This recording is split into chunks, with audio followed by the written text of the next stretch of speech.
The ocean is never still.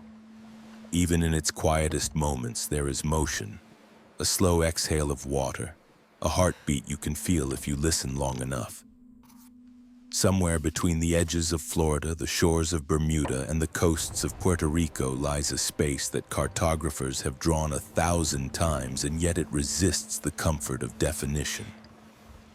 They call it the Bermuda Triangle, though the name feels too sharp, too clean, for a place that behaves more like a sigh in the wind than a geometric figure. It is not a triangle you can hold in your mind like the neat angles in a textbook. It is something looser, less obedient, an invisible stretch where certainty gives way to possibility. If you trace your finger over a map, the coordinates seem ordinary enough. There are islands, channels, shipping routes marked with careful lines, but sailors who have crossed it will tell you the paper lies. It does not carry the weight of the air that settles over the water here, or the way the horizon sometimes melts into a seamless sheet of sky and sea. In this place, distance becomes slippery. What feels close drifts far away, and what is far seems to loom just ahead. It is a region of paradox, a place at once crowded with stories and empty of answers. For centuries, the sea has carried whispers from it. Ships that left port and never returned. Planes that spoke their last words into the static. Compasses that spun until they no longer pointed anywhere at all. Yet for all these accounts, the triangle refuses to arrange itself into a single fixed truth.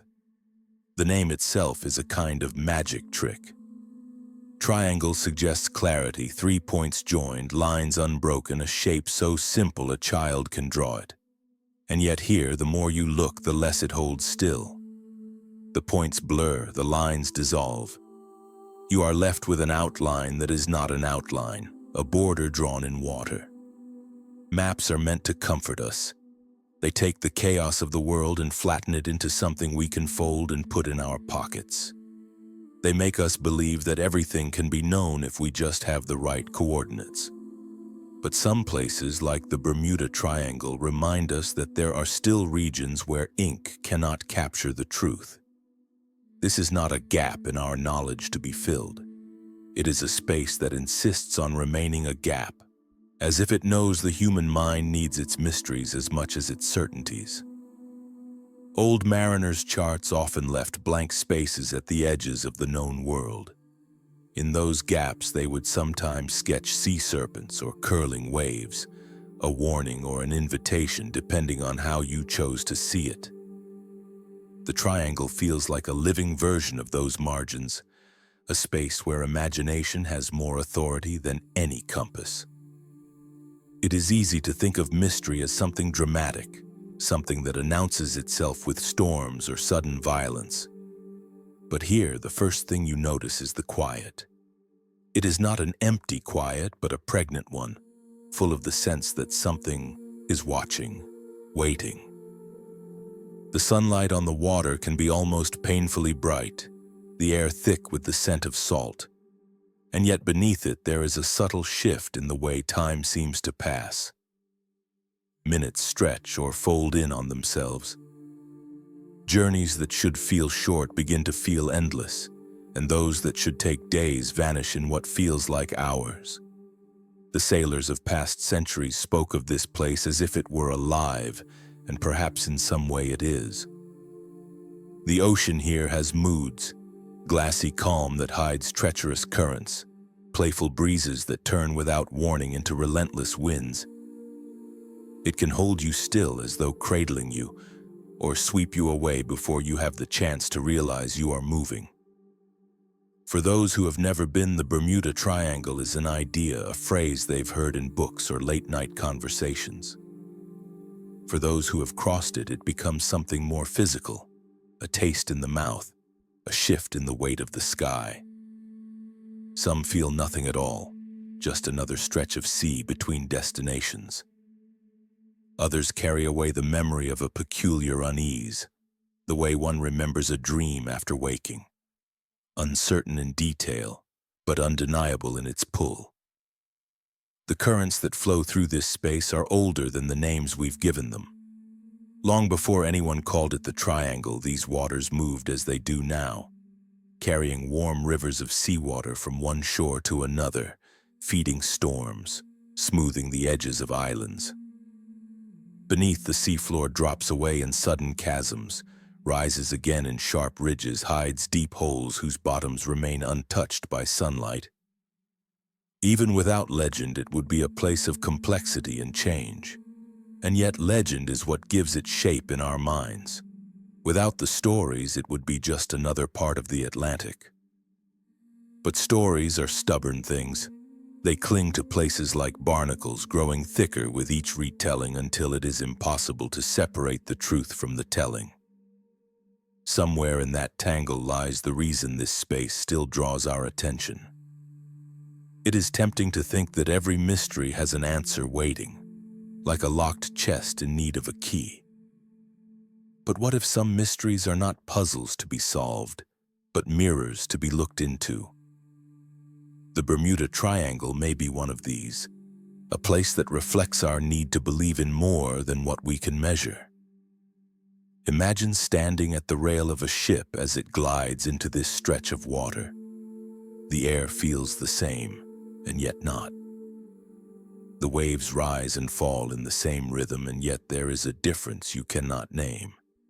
You lean on the railing, feeling the hum of the engines through your bones, watching the horizon. You know there is no line you will cross, no sign to say you have entered the triangle. And yet you will feel it in some way. The shift from the certain to the possible. The faint awareness that you have stepped off the map and into a place that is and always will be a blank space. Here, the sea keeps its own counsel. Whatever has happened in these waters, whatever will happen, remains its secret. The maps will keep drawing their lines, the charts will keep naming their points. But in the deep heart of this space, there will always be room for the unknown to drift, untethered in the dark beneath the waves. The Bermuda Triangle. 3 words that sound as if they should bring clarity, the way a neat label tidies up a drawer or a box.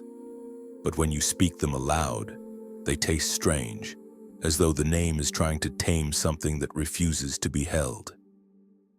The history of this name is not as ancient as the waters it describes. In fact, the sea carried its enigmas for centuries before anyone thought to wrap them in those 3 syllables. Before the label, there were only directions and stories. Mariners of the Caribbean spoke of dangerous shoals, sudden storms, and stretches of ocean that could unsettle even the most experienced crew. They pointed to points on the compass, north toward Bermuda, west toward the Florida coast, south toward Puerto Rico. But they never joined those points into a single sharp shape. To them, the danger was not confined within lines. It drifted, moved, breathed.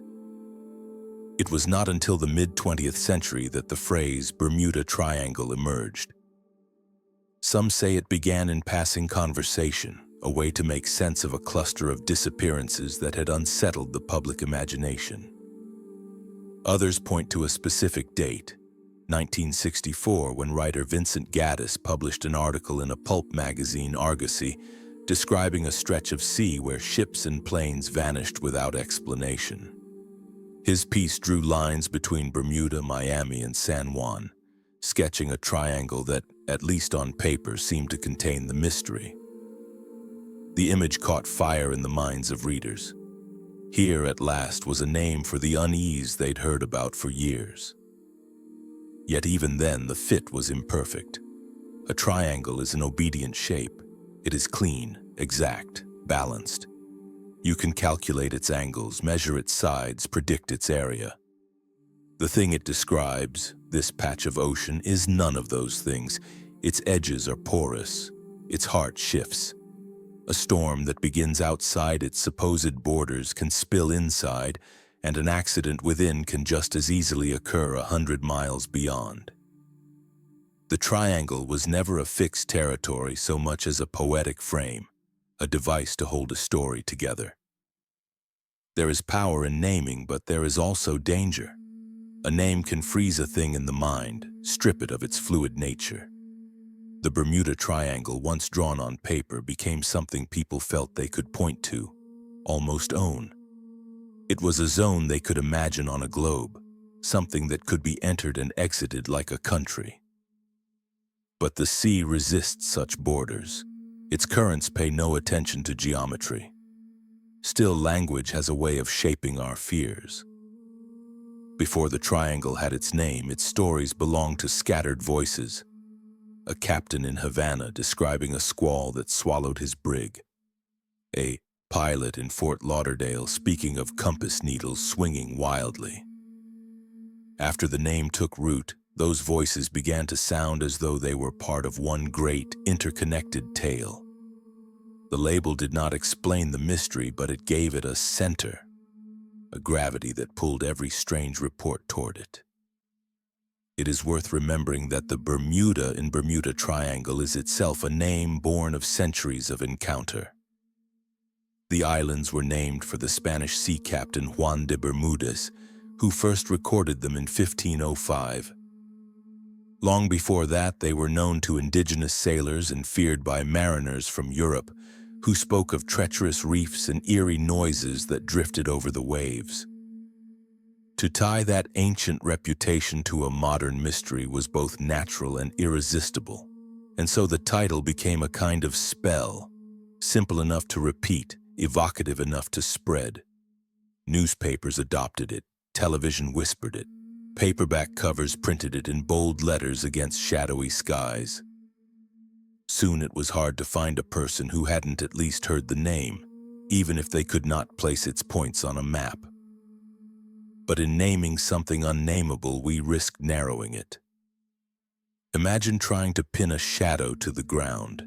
The moment you do, the light changes and the shadow shifts. The triangle behaves in much the same way. Its mystery does not live inside those three lines, no matter how many diagrams are drawn. It lives in the telling, in the endless retelling, in the way each generation stitches new disappearances to the old. The geometry is a kind of illusion, but it is one we have agreed to keep. It gives us something to hold in our minds as we listen to the stories. The idea of three distant shores connected by invisible threads, enclosing a space where the ordinary rules falter. Perhaps the neatness of the triangle makes the chaos within feel sharper, more unsettling. And yet, beyond the borders of the word, the ocean continues as it always has. Unbroken, untidy, full of contradictions. There are days when the triangle is no more dangerous than a bathtub, and nights when the calm surface hides chaos beneath. There are voyages that pass through without a hitch, and there are those that never emerge, their loss felt far from where it happened. When you hear the name now, you hear more than the shape. You hear the centuries of rumor that cling to it, the blend of truth and myth that has turned a patch of ocean into a global riddle. You hear the breath of the unknown, drawn into the simple lines of a child's drawing stretched across the vast Atlantic. Perhaps that is the most fitting thing about the Bermuda Triangle's name. Not that it defines the mystery, but that it reminds us how language itself is only an approximation. We make our maps and our labels to feel secure, but there will always be places where the words stop and the water begins.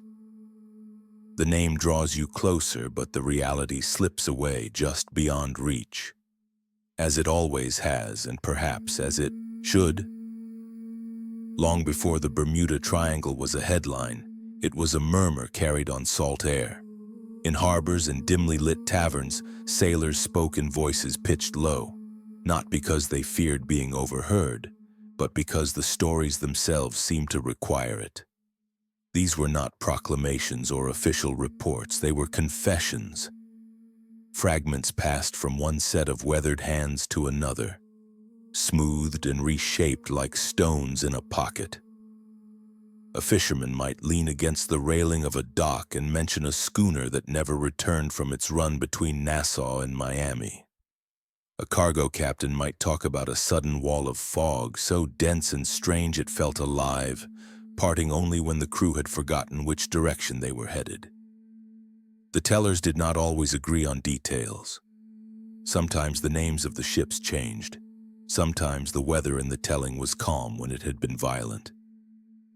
But the essence was the same. There was a place out there, not far from where the sea met the sky, where the rules bent ever so slightly. Aviators, too, had their share of quiet admissions. Pilots flying between island airstrips told of moments when the horizon dissolved into a uniform gray, as if the world had been erased and replaced with a blank page. Compass needles spun for no reason. Radios fizzed with nonsense syllables or went silent altogether. These accounts rarely made the official logbooks. To write them down was to invite questions, and sometimes questions led to scrutiny. Better to mention them over a drink, where the only consequence was a knowing nod. Locals, the ones who lived on the scattered islands within and around the triangle's supposed borders, treated these tales with a different kind of familiarity. For them, the ocean was a living neighbor, generous and temperamental in equal measure.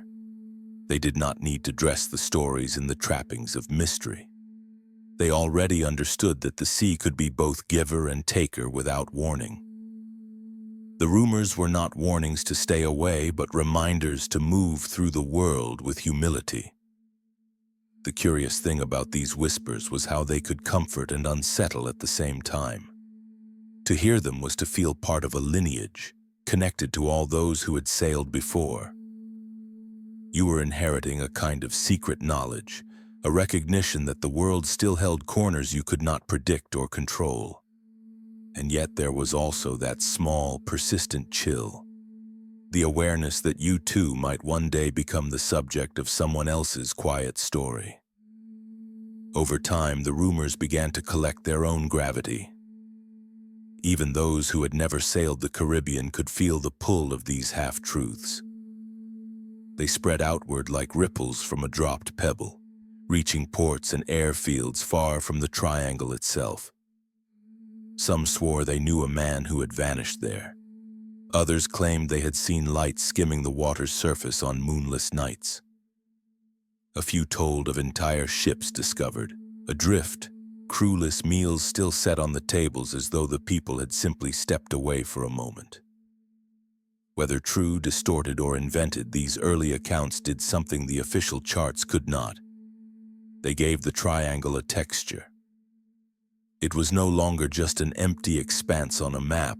It was a place humming with human breath, with fear and fascination woven together so tightly you could not separate them.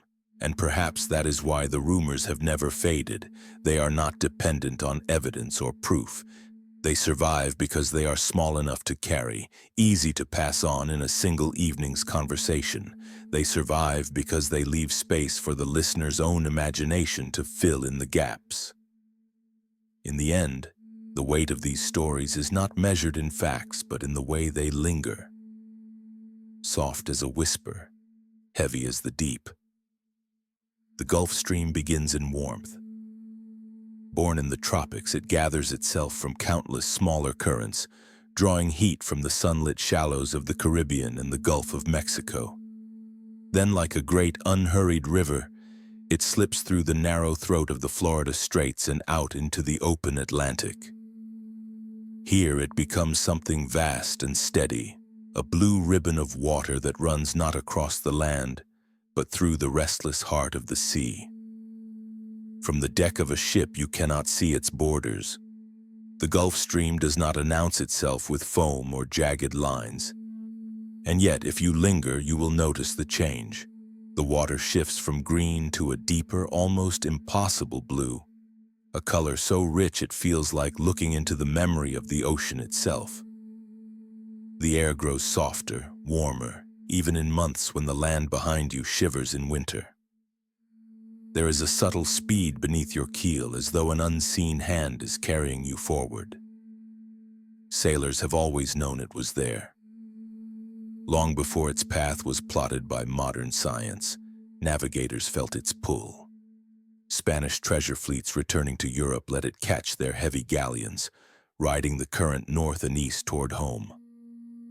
Whalers and merchants learned to work with it, letting its force shave days from their voyages. Benjamin Franklin himself, curious about why some ships from America reached England faster than others, helped chart its flow in the 18th century, giving the world one of its first formal maps of the Gulf Stream. Yet for all its gifts, the stream has another face, quieter, but far less forgiving. It moves with such strength that it can erase the traces of anything caught in its path. A drifting lifeboat, a piece of wreckage, even the slick of oil from a sunken vessel.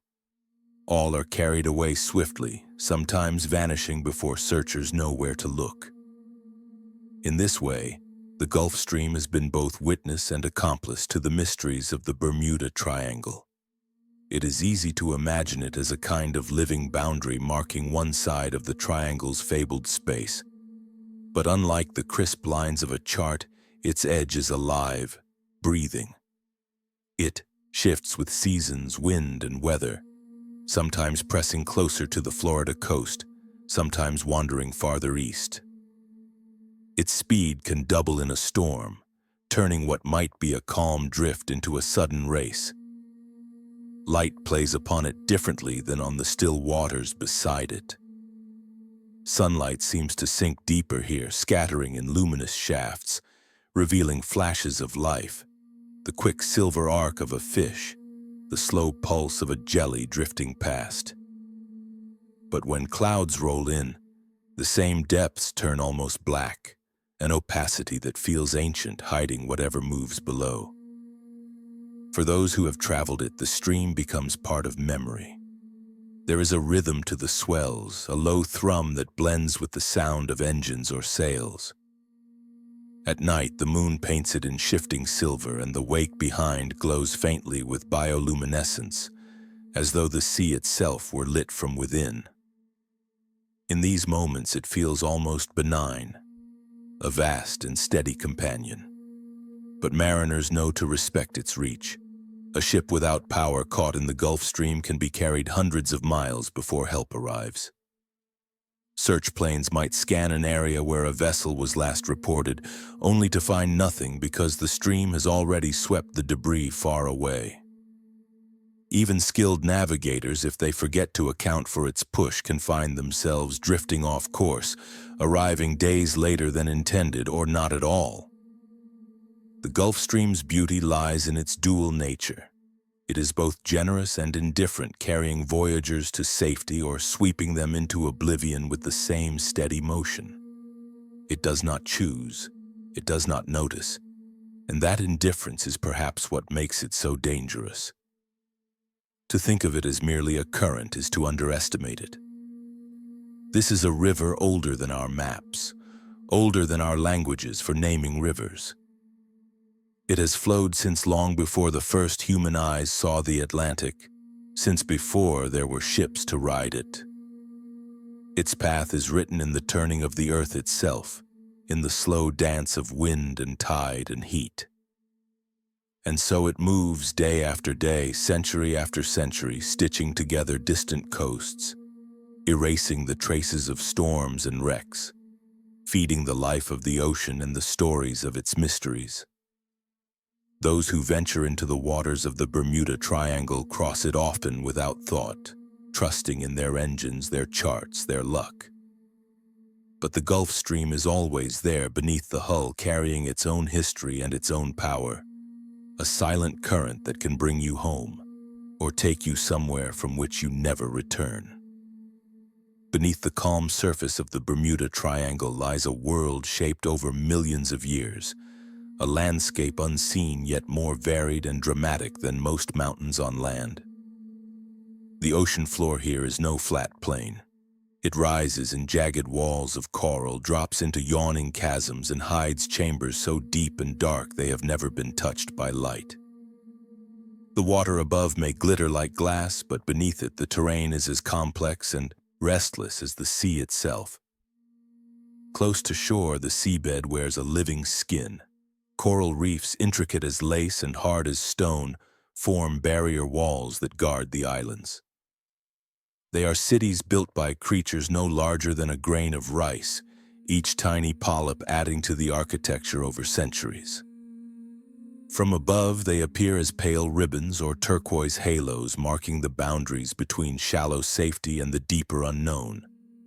They teem with life, swaying fans, darting fish, the shadowy glide of a ray passing silently overhead. The beauty is undeniable, almost hypnotic, yet to sailors these reefs have always been edged with danger. Their sharp spines can tear open a hull in seconds, and many a wreck rests in their shadows. Skeletal masts draped in seaweed like forgotten monuments. Beyond the coral's reach, the bottom begins to shift.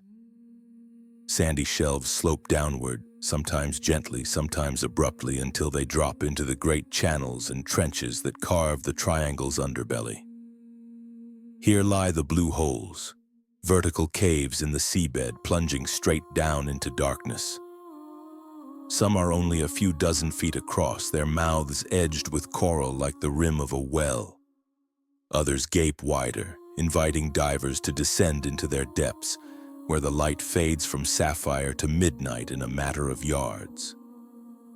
The locals have always spoken of these blue holes with a mix of reverence and caution. They are said to breathe, to draw water in and out with the tides as though the earth itself were inhaling. Inside, the walls are smooth in places, fractured in others, pocked with ledges where strange creatures drift. The deeper you go, the less life you see, until there is only stillness and the heavy press of water. Some believe these holes connect to underwater caves that run for miles, perhaps linking to other blue holes far away. Others claim they have no bottom at all, though science has measured depths of hundreds of feet. Beyond even these are the great slopes of the continental shelf, where the ocean floor plunges sharply into the abyss. Here, the darkness is near total, broken only by the brief flicker of bioluminescence, a living star field suspended in blackness. Steep ridges rise from the depths like the spines of a submerged dragon, their flanks carved by currents. Canyons twist and branch, their walls draped in sediments that shift with the slightest disturbance. The pressure here is immense, enough to crush steel, and the temperature drops until it feels as though the water itself is sleeping. In some places, the bottom is littered with boulders that seem out of place, as if dropped from the sky. Scientists suggest they may have tumbled from collapsing cliffs or been rolled by ancient landslides. Yet standing, or rather drifting, among them, you might feel the urge to wonder whether they are remnants of something older, something built. The mind fills in patterns where the light catches edges just so, and suddenly the stone seems carved, deliberate. It is in this interplay between geology and imagination that much of the triangle's power resides. There is a quiet dread in knowing how much of this world remains unseen. Sonar can map the shapes, but the details are elusive. The ocean is always changing. Corals grow and die, sand shifts, cliffs crumble. A wreck that lay open to the water last year may now be buried, hidden from view until another current uncovers it. In this way, the seabed keeps its own secrets, revealing and concealing according to its own rhythm. For the creatures that live here, these changes are neither wonder nor danger. They are simply home. Groupers hover in the mouths of caves, their heavy-lidded eyes following the shadows of passing sharks. Eels coil in crevices, their bodies blending with the coral's ridges. Deep in the blue holes, blind shrimp drift in perpetual darkness, unaware of the sunlit world above. This is a place where survival depends not on speed or strength alone, but on the ability to vanish into the landscape. The human stories tied to this underworld are many. Divers speak of feeling watched as they explore, though they see nothing but sand and stone. Fishermen tell of lines snagging on something that pulls back, slow and deliberate, before snapping free. Salvage crews searching for wrecks describe the disquiet of seeing shapes on the sonar, shapes that vanish when they reach the site. To sail across the triangle is to pass over all of this without a hint of its presence. The sea gives nothing away from above. Its surface may be smooth enough to reflect the sky perfectly, and yet 100 feet below, a cliff face may be collapsing, sending plumes of silt into the black. A ship might drift directly over the mouth of a blue hole without any sign of the void beneath. There is beauty here that rivals anything on land, but it is a beauty edged with the knowledge that we are outsiders. The reefs and ridges, the caves and trenches, they will be here long after the last human ship has crossed these waters. They belong to a world that does not need us to bear witness, a world that moves and breathes and changes in the dark beneath the coral skin. The sea is never silent. Even on the stillest days when the surface lies smooth as glass and the horizon blurs into the sky, a hidden chorus moves beneath. In the Bermuda Triangle, this music is constant, not in melodies we can hum, but in pulses and echoes that travel through the dark like messages between worlds. Far below the waves, whales send their voices across miles of water. Their calls are slow and deep, rising and falling in patterns older than our languages. Some are songs of courtship, others of navigation, others still that seem to have no purpose at all beyond being sung. These low notes vibrate through the body as much as through the ear, an unseen presence brushing past, reminding us that we are never truly alone out here. Closer to the reefs, the sounds shift into a quicker rhythm. Snapping shrimp crackle in the thousands, their sharp clicks blending into a constant hiss that locals call the reef's applause. Fish stir the water with the flick of fins, the scrape of jaws on coral, the subtle rustle of sand as they feed. Each movement adds a thread to the fabric of the underwater soundscape, a tapestry woven in real time. When storms pass overhead, the sea's music changes again. Rain strikes the surface in a soft patter that carries downward, muted and transformed. Thunder rolls through the water as a deep, distant drum. To creatures below, these are not warnings but part of the natural score, cues to move deeper, to find shelter in caves and overhangs until the vibrations fade. Some of these sounds are steady, familiar, the heartbeat of the ocean. Others are fleeting, strange, harder to place. Divers have reported hearing metallic taps in the distance or long, rising tones that seem to come from nowhere. Scientists often trace these to shifting rocks, to icebergs calving far away, or to the calls of species not yet fully understood. But in the moment, with the dark pressing close and the water carrying sound from every direction at once, the source feels impossible to name. Marine life has always been the triangle's quiet witnesses. They are there when a ship passes overhead, their bodies casting quick shadows against the light. They are there when a vessel sinks, scattering into the deep, and when the sea reclaims the wreck in coral and barnacle. They do not mark the difference between the ordinary and the mysterious. For them, it is all the same ocean, all the same slow passage of time. If you could drift here with your ears open, you would hear the ocean's memory in layers. The groan of water moving through channels, the faint cries of seabirds carried down from the air, the breath of a surfacing dolphin before it dives again. You might notice how some spaces are louder than others, how the reef walls amplify certain pitches while the open water swallows them whole. And somewhere in that chorus is the reminder that our own presence here is temporary. Long after our engines have stilled and our voices have faded, the songs without lyrics will continue. The clicks, the hums, the endless exchange between creatures we will never meet. The sea does not need words to speak. It has been telling its stories this way since before we learned to listen, and it will go on long after we have fallen silent. In the 16th century, the sea between the New World and Spain became a highway paved not in stone but in promise. Each year, great treasure fleets gathered in the Caribbean, their holds heavy with silver from Potosi, gold from New Granada, emeralds from Colombia, and spices from far-off islands. These ships were more than vessels. They were floating vaults, each plank and sail carrying the weight of empires. The air around them shimmered with the scent of resin, salt, and the faint metallic tang of coin. The fleets followed a pattern, one learned through experience and blood. From ports like Havana or San Juan, they would form into convoys protected by armed galleons. Together, they would ride the Gulf Stream northward before catching the prevailing westerlies toward Europe.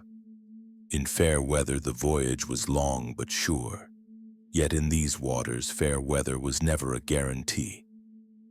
Some of the most tragic vanishings happened not in winter's gales, but in the hurricane season's sudden violence. The Spanish called these storms hurricanes, borrowing the word from the Taino people, who had known their fury for centuries. A clear horizon could, in a single day, blacken with walls of cloud. Winds would roar down from nowhere, shredding sails, splintering masts, and dashing even the largest ships against reefs or into the deep. One such fleet in 1554 was caught off the coast of Florida. Laden with treasure, 4 ships were torn apart in the shallows, their crews scattered, their cargo swallowed by the sand. Survivors told of waves taller than church towers, of the sea itself turning gold as coins spilled from broken chests into the foam. The wreckage lay hidden for centuries, the wealth of a kingdom scattered across the seabed like offerings to some unmarked altar. Another fleet in 1622 sailed straight into the path of a September hurricane near the Florida Keys. The Nuestra Señora de Atocha, a galleon heavy with silver ingots and emeralds, sank in waters shallow enough for sunlight to filter down, but treacherous enough to keep salvagers at bay. For decades, her location remained a secret the sea would not share. It was not until the 20th century that divers finally traced her resting place, finding her treasure glinting green and gold beneath centuries of coral growth, coins crusted with salt, chalices sleeping in the silt, jewels lying like cold fire in the dark. The stories of these fleets are told as cautionary tales, yet there is a strange tenderness in them as well. The gold and silver, stripped of their purpose, become less symbols of wealth and more like the bones of dreams. In the darkness of the deep, they do not glitter for kings or merchants. They gleam only when a passing shaft of light finds them, light from a diver's lamp, or from the brief passage of the sun through clear water. To imagine these galleons vanishing is to imagine entire worlds erased in an instant. The crews who laughed and quarreled on deck, the merchants who counted their fortunes, the sailors who clutched small keepsakes from home, all gone into the same vast silence. The cargo, so carefully tallied in ledgers, becomes just another layer of the seabed, mingling with shells and sand. And yet, the sea remembers. Storms sometimes stir the sand enough to reveal a coin, carried up to shore where it rests in a palm centuries after it was struck. A diver's hand brushes away silt to uncover the curve of a silver plate. Each recovered object is less a piece of treasure than a voice from the past, speaking in the language of metal and weight. The Triangle's legend feeds on such vanishings. Though the term did not exist in those days, the waters between Florida, the Bahamas, and Puerto Rico were already earning a reputation for claiming what passed over them. The galleons that disappeared here became part of an unbroken chain of loss, their names recorded in royal archives, their fates left to the shifting stories of survivors. There is a quiet irony in how the greatest treasures of their age, guarded by warships and prayers, found their final resting place in a wilderness they could not master. Above them, the Gulf Stream continues to flow, indifferent, carrying the memory of their passage northward into the open Atlantic. Below, the coral grows over their timbers, sealing them into the landscape until wood becomes stone and silver becomes shadow. If you could drift over their graves today, you might not notice anything at first. The sea keeps her secrets well. Only by looking closely would you see the unnatural curve of a cannon half buried in sand, or the faint square edge of a chest too encrusted to open. The rest would be shapes without names folded into the living reef, their story still waiting for someone to listen. And perhaps that is the truth behind the lost galleons. They are not gone entirely. They exist in the spaces between waves, in the glint of something metallic just beyond reach, in the stories told in hushed voices whenever the wind picks up and the horizon darkens. Their gold and silver no longer serve the empires that sent them, but they remain, glowing ghosts in the dark, marking the place where ambition met the deep. The deck was a lattice of salt and shadow, boards swollen with old storms, tar warm beneath the soles despite the night breath cooling the air. Ropes ticked against the masts like clocks with frayed nerves. Somewhere aft, a lantern swung, drawing slow halos on the planks, amber on black, as if time itself were reduced to a pendulum. The crew moved softly, men made modest by a long sea, their voices kept low out of respect for the dark. Oil burned with that particular sweetness you taste at the edge of sleep. Sails whispered. A gull cried once, then thought better of it. The helmsman kept 2 fingers light on the spokes, guiding the bow through a swell that rose like a held breath. Sound traveled oddly, muted and near at once, so that a cough from the forecastle shared a room with the water miles away. The compass card turned almost lazily, as if it were tired of the north, as if, given one more reason, it might abandon the needle's patience and drift. The fog came without ceremony. No bank on the horizon, no slow wall shouldering in from the east. One moment the stars were clean as nails hammered into velvet. The next, the sky turned to milk. Lantern light shortened, thickened, became a warm bead floating in wool. Men paused the way animals do, not in fear, but in a quiet calculation that begins behind the ribs. Someone laughed, a thin thread.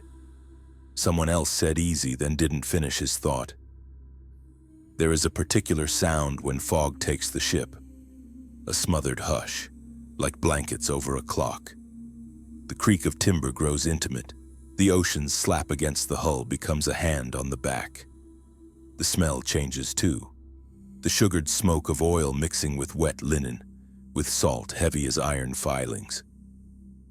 A deckhand rolled the wick of a lamp, coaxing it brighter, then cupped the glass as if consoling a child. The flame steadied and the fog took it in, softening its edges, turning the world to a room with no walls. Orders were given, but they felt like suggestions. Reef nothing, keep her steady, mark the bell. The bell spoke every half minute, copper against damp air, counting an invisible distance. Forward, a leadsman cast the line and sang the marks. The rope hissed, rose, and dripped its silver, and his voice sounded like it had traveled years to reach its owner. Depths were fine again. The assurance landed like a coin and slid away between the boards. Water beaded in hair and beard. It gathered along the rigging and fell in patient drops, tapping the planks like slow rain. The helmsman blinked once, twice, surprised to find his eyelashes joined by little rivers. His breath steamed. The wheel's spokes were slick. He wiped a palm on his coat and set his fingers where the grooves remembered each hand before him. On some nights, the sea is a crowded street. On this one, it became a chapel. Even the waves knelt. The hull spoke in timber's syllables. Somewhere below, casks settled and a spoon chimed in a galley cup. A mouse ran inside a coil of line, a quick whisper of tiny feet. Above, the sailcloth sagged and filled and sagged again like a sleeping lung. The fog pressed its face to every surface, curious as a child at glass.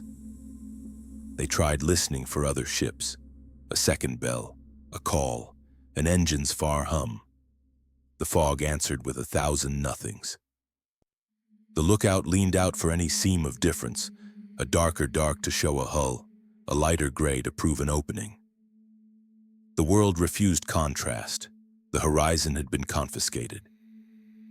Time felt indexed, pages stuck together.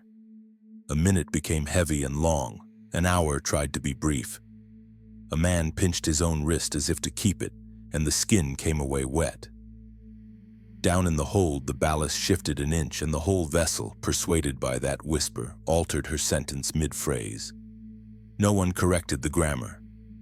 The bell kept speaking. In lantern light, gold looks like memory. The bosun opened a chest for the spare wicks, and the brass latch shone briefly, not bright but deep, as if the metal had learned to swallow illumination and return it as recollection. He closed it softly. The sound was small, a polite cough, and the fog tucked it into the same pocket as everything else. Then the lantern on the starboard shroud swung a fraction harder than its rope allowed. Not a gust, there was no wind, but a suggestion, a nudge from a shoulder moving through the unseen. The flame lifted inside the glass, became tall, then bowed. A smell like struck stone slid through the air. Someone said, "Did you feel?" and stopped, because yes, they all felt it. A slight refusal in the water, as if the sea had decided to reconsider the arrangement. Another bell answered, or perhaps it was their own echo returned with the stranger's accent. The sound came from nowhere in particular, a coin spun in fog, refusing to fall. The leadsman called out again, but the numbers he spoke belonged to a different hour. The rope came up not with clean seawater, but with a skin of silt, fine as dust from a closed room. He rubbed it between thumb and forefinger and swallowed. All the while, the fog thickened without seeming to move. The ship felt watched, though by what no one could say. The captain lifted the glass of the binnacle and leaned close enough for his breath to cloud the panel. The needle quivered, found a north, lost it, settled on a compromise that nobody had elected. He closed the glass gently, as if not to disturb a sleeping animal. There was nothing to do but wait for a margin to appear. An edge of wind, a seam of cold, the first prick of a star. The crew returned to their slow rituals, coiling, listening, tending, pretending. The bell spoke again. Somewhere in the mist, the bell replied, or didn't. The deck offered up another loop of water from the rigging's patience. Oil breathed its soft, continuous breath.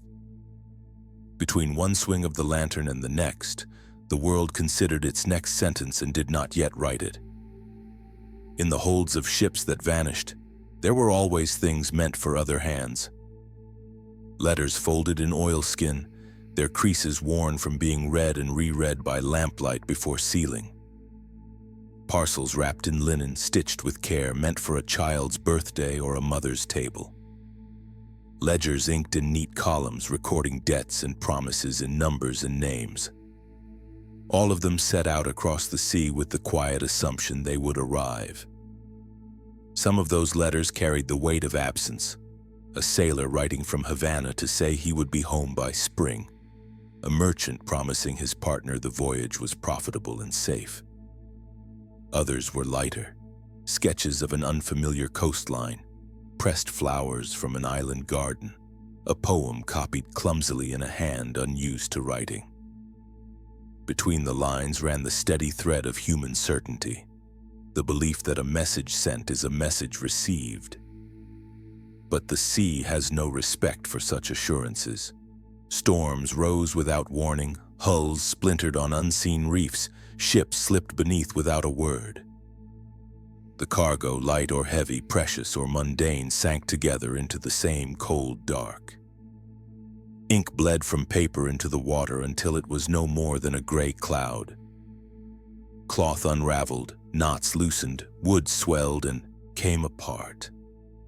What could float was claimed by the Gulf Stream, carried far from the course, perhaps to wash ashore years later in some place where no one knew its story.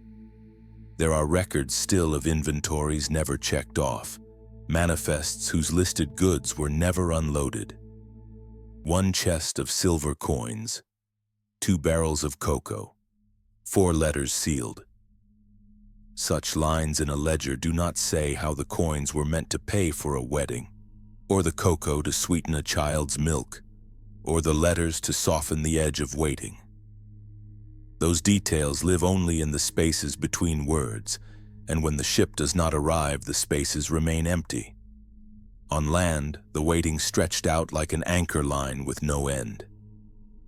Days turned into weeks, weeks into months, until the news came, or didn't. Families walked to the harbors, scanning each sail on the horizon, listening for a familiar voice in the gull's cry. Sometimes all they received was a rumor carried by another ship, a sighting in heavy seas, a lantern spotted just before the storm closed in, the silhouette of a mast fading into fog. Even centuries later, divers sometimes find these fragments. A coin with the faint ghost of a king's face, a shard of ceramic painted in cobalt, a buckle green with corrosion. They are objects emptied of their original intent, yet heavy with the fact that they were once chosen, packed, entrusted. Each one is a message that never arrived, a sentence without its ending. The sea keeps these things without malice. Salt water has a way of folding memory into itself, softening edges until ownership is a moot point. A letter that once belonged to a single person becomes in time part of the ocean's vast archive, its words dissolved but its presence still felt. Somewhere deep beneath the keel, those undelivered messages rest in their final drift, no longer bound to their senders or their recipients. They are human traces scattered thin as plankton, moving with the currents, fading into salt and silence, still on their way in a sense, though to no shore we can name. It was a mild December afternoon in 1945, the kind of day when the Florida sky seemed built for flight. The war had ended only a few months before, but the Naval Air Station at Fort Lauderdale still pulsed with its routines, instructors pacing the tarmac, mechanics bent over open engines, the distant echo of boots on hangar floors. On that Wednesday, 5 TBM Avenger torpedo bombers were being readied for a standard training mission, the sort of exercise so familiar it could be done almost on autopilot. The Avengers were sturdy machines, relics of the war's closing battles in the Pacific. Broad-winged with long fuselages and a 3-man crew, a pilot, a radio man, and a turret gunner. Their navy blue paint was faded in places, dulled by salt air and sun, but they were dependable. On this day, the men assigned to them were just as dependable, a mix of seasoned flyers and trainees gaining their final hours before certification. The leader was Lieutenant Charles C. Taylor, a veteran combat pilot with hundreds of hours in the cockpit. He had flown missions over the Coral Sea and the Solomon Islands, survived enemy fire, and returned to the States to train new crews. His reputation was steady, professional. The men trusted him without question. Flight 19, as the 5 planes were designated, was scheduled to practice navigation and bombing runs over the open water east of Florida. The route was simple enough. Head east toward the Bahamas, turn north, then back west toward base, simulating an overwater patrol. The weather report promised good visibility, light winds, and no hint of storms. Ground crews loaded practice bombs, small smoke-marking charges, and checked fuel levels. The men strapped into their parachute harnesses, adjusted headsets, and shared small talk that was neither hurried nor sentimental. There was no reason for it to be. This was not a combat mission. It was a Wednesday afternoon flight in familiar airspace. At 2:10 p.m., the engines roared to life. 3 propeller blades blurred into silver discs, each plane shuddering slightly as the power built. The The sound was deep and rhythmic, the kind of vibration you felt through your ribs. Ground crewmen stepped back, shielding their eyes against the dust kicked up by the prop wash. One by one, the planes rolled toward the runway, sunlight glinting off cockpit canopies. Takeoff was smooth, almost lazy. The blue-painted bombers climbed into the bright sky, banking eastward over the Atlantic.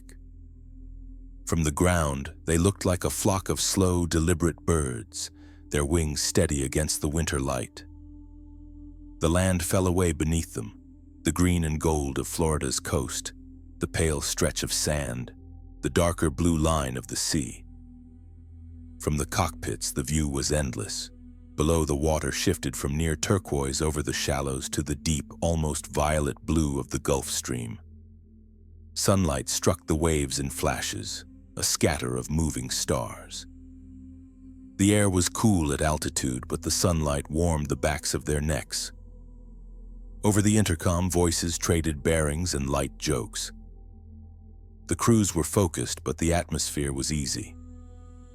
They reached the first leg of their route without incident. Taylor led them over the training area known as Hens and Chickens Shoals, where they released their practice bombs. Smoke markers bloomed on the water's surface far below. In the radio chatter, there was the calm satisfaction of a routine well executed. No alarms, no sense of the extraordinary. Only the steady rhythm of navigation, the confirmation of headings, the gentle curve of the compass needle. After the bombing run, they turned northeast as planned.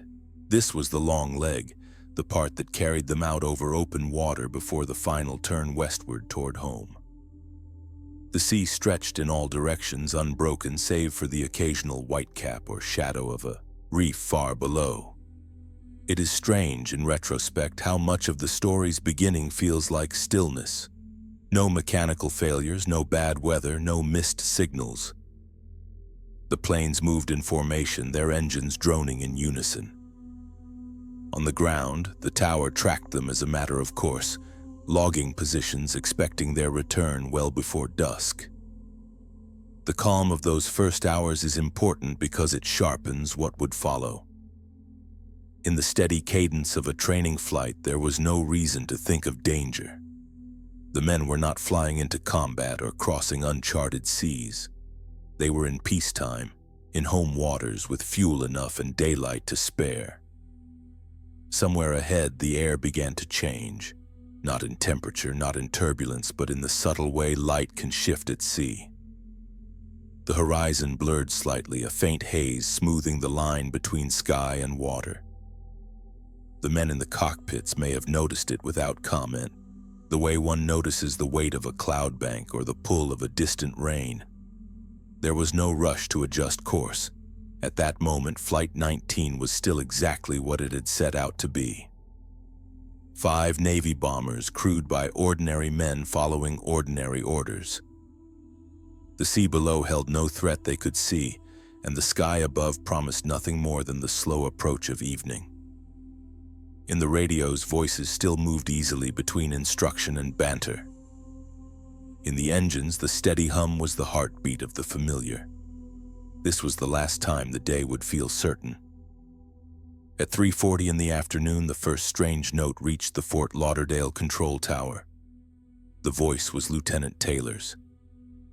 Steady, professional, but there was a hesitation beneath the words, a pause where certainty usually lived. Both my compasses are out. I'm trying to find Fort Lauderdale, Florida. I'm overland, but it's broken. I'm sure I'm in the Keys, but I don't know how far down. The transmission faded into static, then returned as if the air itself were carrying it reluctantly. Controllers leaned toward their receivers, pencils poised over log sheets. Other instructors monitoring the frequency exchanged quick looks. The Keys were far to the south. Taylor's last known heading shouldn't have taken him anywhere near them. In the cockpits of the 5 Avengers, the world was still deceptively calm. The engines hummed as before, the air was smooth, the light was untroubled. But inside the headsets, the compass needles no longer offered their quiet reassurance. A needle that should have pointed north twitched aimlessly, then settled in the wrong quadrant. The backup compass disagreed entirely. From another plane came a younger voice, clipped but unpanicked. "I don't know where we are. We must have got lost after that last turn." The words hung in the static, the sea stretching endlessly beneath. Taylor's voice again. "We are not certain of any position. We can't make out the land. Everything looks strange." The surreal part was the absence of alarm. These were trained flyers, many of them combat veterans. They were accustomed to troubleshooting in the air, to speaking clearly, even casually, in situations that might unsettle others. To an untrained ear, the radio chatter would not have sounded like the beginning of a disaster. Ground control instructed them to fly due west. If they were over the Keys, that heading would bring them back to the Florida coast. There was a pause. Then Taylor's reply, "We can't tell which way is west. Everything is wrong, strange. We can't be sure of any direction." The operators in the tower traded quick, quiet sentences. Without a heading, the squadron's position was guesswork. The sun was beginning to drop toward the horizon. In another hour, it would be gone entirely. They urged Taylor to switch to the emergency frequency so a rescue plane could home in on the signal. Static, a burst of crackle, then fragments. "Don't know how to get back to Fort Lauderdale. Ocean looks very strange." Somewhere in those minutes, another voice cut in, one of the younger pilots. "If we just head west, we'll get home." A simple truth, but Taylor overruled him, convinced they were already off the Florida coast, heading into the Gulf. The dissonance grew. Calm voices giving contradictory bearings, the sound of men looking out at the same horizon and seeing different worlds. At intervals, the tower caught pieces of conversation not meant for them, intercom chatter between crewmen. Short, clipped exchanges, a laugh that didn't sound like amusement. Silence as the push-to-talk button was held down without speech, the airwaves carrying only the hiss of distance. By 5 p.m., the light was fading. One last clear message from Taylor. "We are heading 030 degrees for 45 minutes. Then we will turn and repeat this pattern. Until..." The rest dissolved into static. Rescue aircraft were already warming their engines on the tarmac, crews buckling in as the last sun bled out of the sky. The men of Flight 19 continued speaking to each other, their words reaching the shore in shards, fading and returning as if carried on an invisible tide. Through it all, the voices held that same steady rhythm, trained, controlled, as if they could keep the world intact simply by refusing to let panic in. And then, between one breath and the next, the signal thinned, faltered, and was gone. The air over the Atlantic closed in, carrying only the sound of static. They heard the first fragments of Flight 19 thin out like breath on glass, and the decision came as naturally as a heartbeat. Send the searchers. On the ramp at Banana River Naval Air Station, the PBM-5 Mariner sat with its wide shoulders of wing and its belly shaped for water.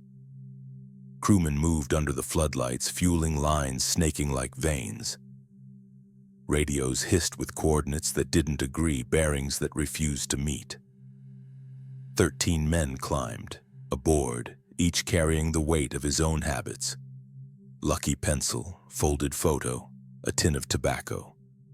The aircraft smelled of canvas and oil and something electrical, a whisper of ozone that always rode behind new wiring. Engines coughed, caught, and turned to a steady animal roar. Spray kicked up as the plane taxied, and then the hull left the water cleanly, the station lights falling away like coins. They rose into the open and leveled, a moving lighthouse. The Mariner was called a flying gas tank by some. So much fuel in its wings that it could stay aloft for hours, so much vapor that a stray spark could write its end. They did not say this aloud. They checked instruments, strapped in a little tighter as the Atlantic opened beneath them. Somewhere out there, 5 Avengers were running out of daylight and perhaps out of sky. In the headphones, the night arranged itself into overlapping currents. Tower voices clipped and precise, distant chatter, a thin keening of static from nowhere.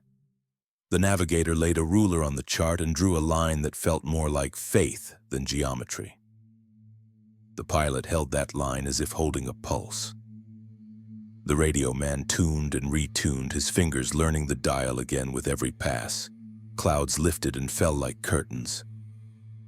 The sea below showed a fretted skin where the Gulf Stream ran fast, then smoothed to velvet. Far off, lightning stitched a seam and unstitched it, heatless at this distance, a ghostly embroidery. The searchlights swung in a pale cone as they swept their grid, the beam touching wave tops, finding nothing, touching again, finding stillness. A tanker far to the north sent word, a bright flare on the horizon, a bloom that rose and fell as if breathing. Then silence. The message passed from ship to air, from air to shore, translated into clock time and latitudes that tasted uncertain in the mouth. The mariner turned toward it. Engines deepened. A note on the clipboard captured the moment and could not hold it. They flew. The world narrowed to instrument glow and the soft wheeze of the cabin's seals. The gunners watched the windows because watching felt like action. The navigator recalculated, erased, recalculated. The radio man leaned into the noise, trying to separate human intent from weather. Once, for a heartbeat, he thought he heard someone say, "We'll try west again." It might have been a reflection of his own thinking. No one spoke about fuel. You acknowledge it at the start and then you live with it. Numbers run beneath everything like the cold current under warm water. The pilot kept the engines smooth and shy of their temper, headphones tight, mouth set in the way men's mouths set when their decisions must be gentle. He imagined 5 planes in darkness and refused to imagine their waterline. The search pattern widened and thinned. A long leg north, a turn, another leg west. The sea returned nothing but itself. The night pressed down, but not unkindly. The mariner breathed. The men inside breathed, with it. They checked their watches by the same second hand and felt the second hand decide to mean something different. On the surface far below, the tanker's witness watched. He would later say he saw a fire take shape where no ship should be. A blossom of orange, a brief sun, then blackness. The report drifted through radios like a dream remembering itself. On shore, the board in the control room gathered new chalk lines. Rescue 1, airborne. Rescue 1, homing. Rescue 1, unconfirmed sighting. Rescue 1. Somewhere between one grid and the next, the mariner's voice dimmed. A crisp sentence turned to an edge of syllables, then to a thread. Controllers called and listened to their own silence returning to them. Pilots in other aircraft called as well, gentler each time, as if volume could bruise the line. What came back was a soft, even static, the sound of snow with no winter to make it. There are reports that suggest an explosion, a quick erasure written in light and heat. There are others that don't. The sea is a careful editor. It removes witnesses, then removes the evidence of their removal. What remained was a mark on a chart and a number set beside it. 13. The count of ordinary men who had set out to look and so joined what they were looking for. Ships searched where the flare had been and where the flare had not been. Aircraft traced the night until it thinned into morning. Oil slicks were tested and rejected, bits of floating wood blessed and dismissed. Waves resumed their habit of being waves. The sky, unconcerned, offered a perfect blue over a place where the dark had held. On base, the coffee went cold and was poured anyway. An officer wrote the words, "No further contact," and found his pencil lighter afterward. Families were called or not yet called because hope and accuracy rarely keep the same schedule.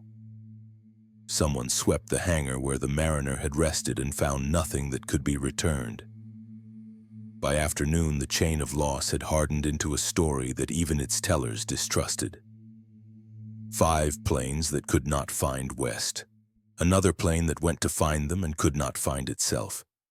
It had the logic of a dream, the way doors open into the same room, the way names are known without being spoken. The Atlantic kept that logic steady as breath. It keeps it still. The horizon is a promise pilots count on. A thin, unwavering line where sky meets sea. A quiet reassurance that there is an up and a down, a way forward and a way home. In the clear air above the Atlantic, that line can seem etched in steel. But in the waters of the Bermuda Triangle, there are days when the horizon does not hold. It begins subtly.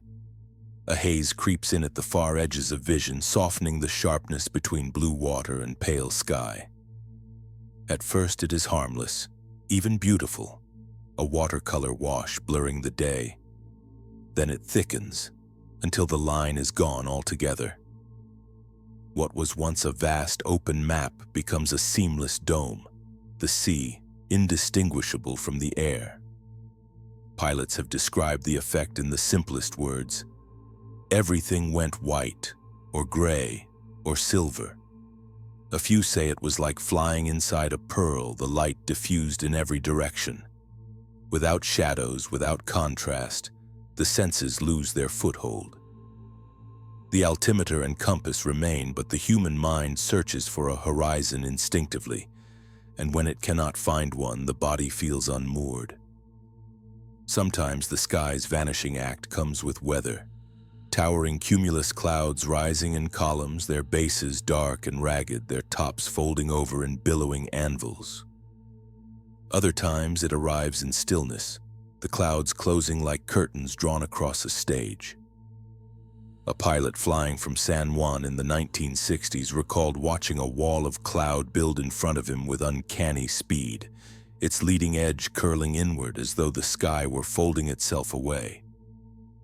Entering such a wall is like stepping through a doorway into another world. The light dims, then brightens unexpectedly, shifting in hue from blue to an otherworldly green or amber. Moisture beads on the canopy. The engine sounds louder, boxed in by the cloud's walls. Radio voices crackle and fade as if the signal were being stretched too thin to hold together. A commercial pilot in the 1970s spoke of chasing the edge of a squall line, keeping it off his right wing as he navigated. Without warning, the line curved around ahead of him. In moments, it had formed a complete ring, an unbroken circle of cloud. He was inside it, in what he could only describe as a sky without a sky, an airless, glowing space with no horizon and no visible exit. Other accounts describe an inversion, clouds forming not only above but mirrored on the water below, so that a plane seemed suspended between two ceilings, both moving, both closing in. The reflection on the sea mimicked the movement of the clouds overhead perfectly, giving the illusion that the aircraft was frozen in place no matter its speed. In these moments, navigation becomes less about instruments than about trust. In the machine, in training, in the invisible geometry that still holds even when the visible has collapsed. Yet more than one pilot has admitted that the memory of a vanishing horizon is the one that lingered longest. It was not fear of storm or engine failure that stayed with them, but the unease of flying in a world with no edges. The logbooks record such experiences sparingly, often in clipped neutral phrases: visibility reduced, horizon lost, entered cloud formation, emerged 14 minutes later. The brevity feels at odds with the enormity of the sensation, as though words could only diminish it. Still, between those lines lives the quiet astonishment of seeing the most constant feature of flight simply dissolve. To lose the horizon is to lose the anchor point of perspective. In that white or silver or green void, distance becomes speculative, direction provisional. The aircraft, moves but toward what is no longer clear. And when the horizon does return, sliding back into view as the clouds part, It feels less like a restoration and more like the end of a performance, the curtain rising again on a stage you had almost forgotten existed. In the Bermuda Triangle, skies that disappear leave behind no evidence but the memory of altered light and the faint imprint of being somewhere both within and outside the known world. For the pilots who have flown into that absence, the memory never quite leaves. Somewhere in the mind's logbook, the horizon still waits to vanish again. Time is supposed to be the one instrument that never needs calibration. Pilots wind their watches, navigate to the minute, and trust that seconds accumulate like neat grains of sand. Yet in the triangle's air and along its sea lanes, stories persist of clocks losing their place in the parade, minutes that vanish, hours that appear, and wristwatches returning from the sky like travelers carrying secret stamps in their passports. A ferry captain tells it this way. He left Nassau at dawn under a sky rinsed clean by rain. The crossing should have taken 5 hours with an obedient current. Midway, a pale squall lifted from the horizon and unfolded across the water like gauze. Inside it, the engine sounded distant, the wake tightened, and the world retreated to a small, wet room of visibility. When the curtain drew back, the chronometer had leapt ahead by 40 minutes. The deck clock agreed. The radio schedule did not. An air taxi pilot remembers a different arithmetic. His route from Bimini to Miami was routine. Altitude low, passengers drowsy, water bright as hammered metal. He crossed a thin veil of cloud that felt like breath. On the far side, the time check came through and he discovered he was late. 30 minutes missing from a flight with no diversion, no weather, no delay. Fuel burn suggested nothing unusual. 2 passengers compared watches and found disagreement. One had gained minutes, one had lost them, and the panel clock sat stubbornly in between as if negotiating with the sky. Log entries often speak in simple lines the way the sea speaks in waves. Departed 14:10, landed 15:38, elapsed 0:52, planned route 127. Winds light and variable. Another reads, ETA missed by 23 minutes, possible tailwind unreported. The notes sound like a mind searching for causes that can be filed, measured, signed. And sometimes that is enough. Tides and currents mislead. A forgotten headwind becomes memory. Yet not all accounts bow to tidy math. A sonar operator aboard a cutter once tracked a contact moving east against a prevailing set as if pulled on a wire. The plot showed acceleration without corresponding propulsion, then a quiet return to ordinary speed. The captain, cautious of equipment too certain of itself, ordered a recalibration. The machine reported itself faultless. The sea resumed its reluctance to explain. In private recollection, the stories grow quieter, not larger.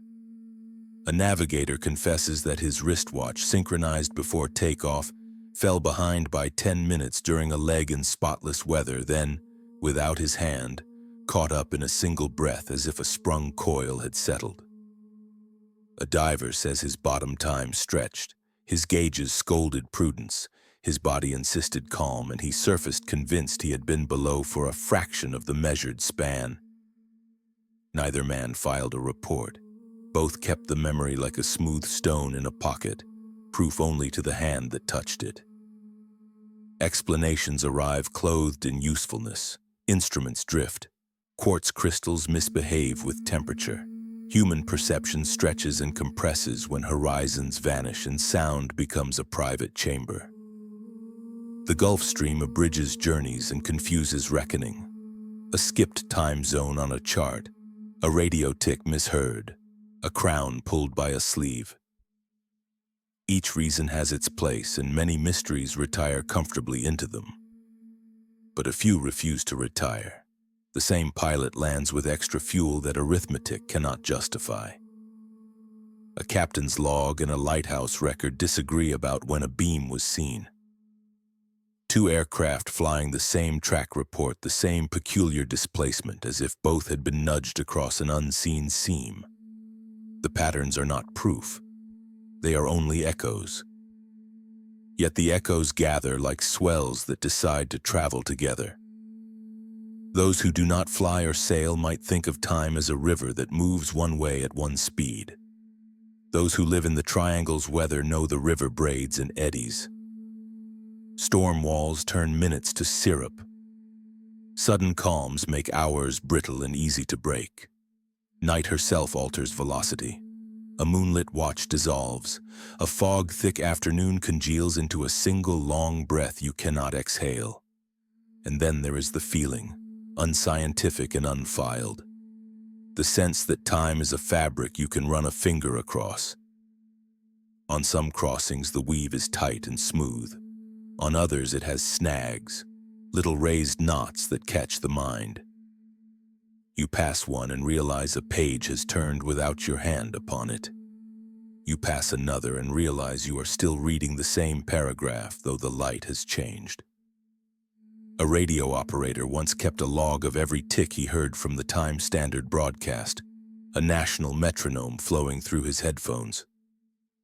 For months, the ticks stroked the hours without surprise. One autumn evening during a search flight off the Bahama Bank, the ticks arrived early. By how much he could not be certain, only that his pencil wrote numbers his training did not sanction. The next night at his kitchen table, the ticks behaved. He mentioned it years later like a dream that never asked to be proved, only remembered. What do you do with such accounts? You let them breathe. You set them beside the tidy ledger of reason and allow them to exist without verdict. Perhaps the clock stalled. Perhaps the men did. Perhaps the current lifted its palm under their hull and carried them like a waiter rescuing a glass. Perhaps the sky, pregnant with rain beyond sight, bent radio and sense for a handful of heartbeats. Sometimes the simplest act, looking down to check a watch, becomes a small haunting. You see the hands where you left them, then glance away, and when you return, the minute has escaped like a moth from a jar. You close the lid and pretend nothing changed. In the end, time in these waters behaves like the sea itself, generous then withholding, simple then layered beyond patience. Watches return to correctness. Logbooks close. But a residue remains, the quiet conviction that now and then the minutes here go walking without us and come back when they please, a little damp with salt, smiling like accomplices who will never tell. In the archives, the paper has yellowed, but the handwriting still breathes. Ink feathers into the grain like water through cloth, each stroke a trace of a hand braced against the pitch of a deck or the vibration of an aircraft. These are not the neat, final lines of a captain's daily report. They are smaller, looser. The words a person writes when there is no time to smooth them, when the point is to mark something before it fades. Some are simple entries, but they carry a tremor. Horizon unclear. Visibility? Another reads, compass erratic again. The word again underlined twice, the pen pressing harder with each mark. There are logbooks where the sentences begin confidently, then trail into dashes, as if the thought were interrupted by a voice on the radio, a sudden movement, or the decision not to finish at all. In one ship's log from the 1920s, the watch officer records a light ahead and low on water, followed by nothing for 2 full lines.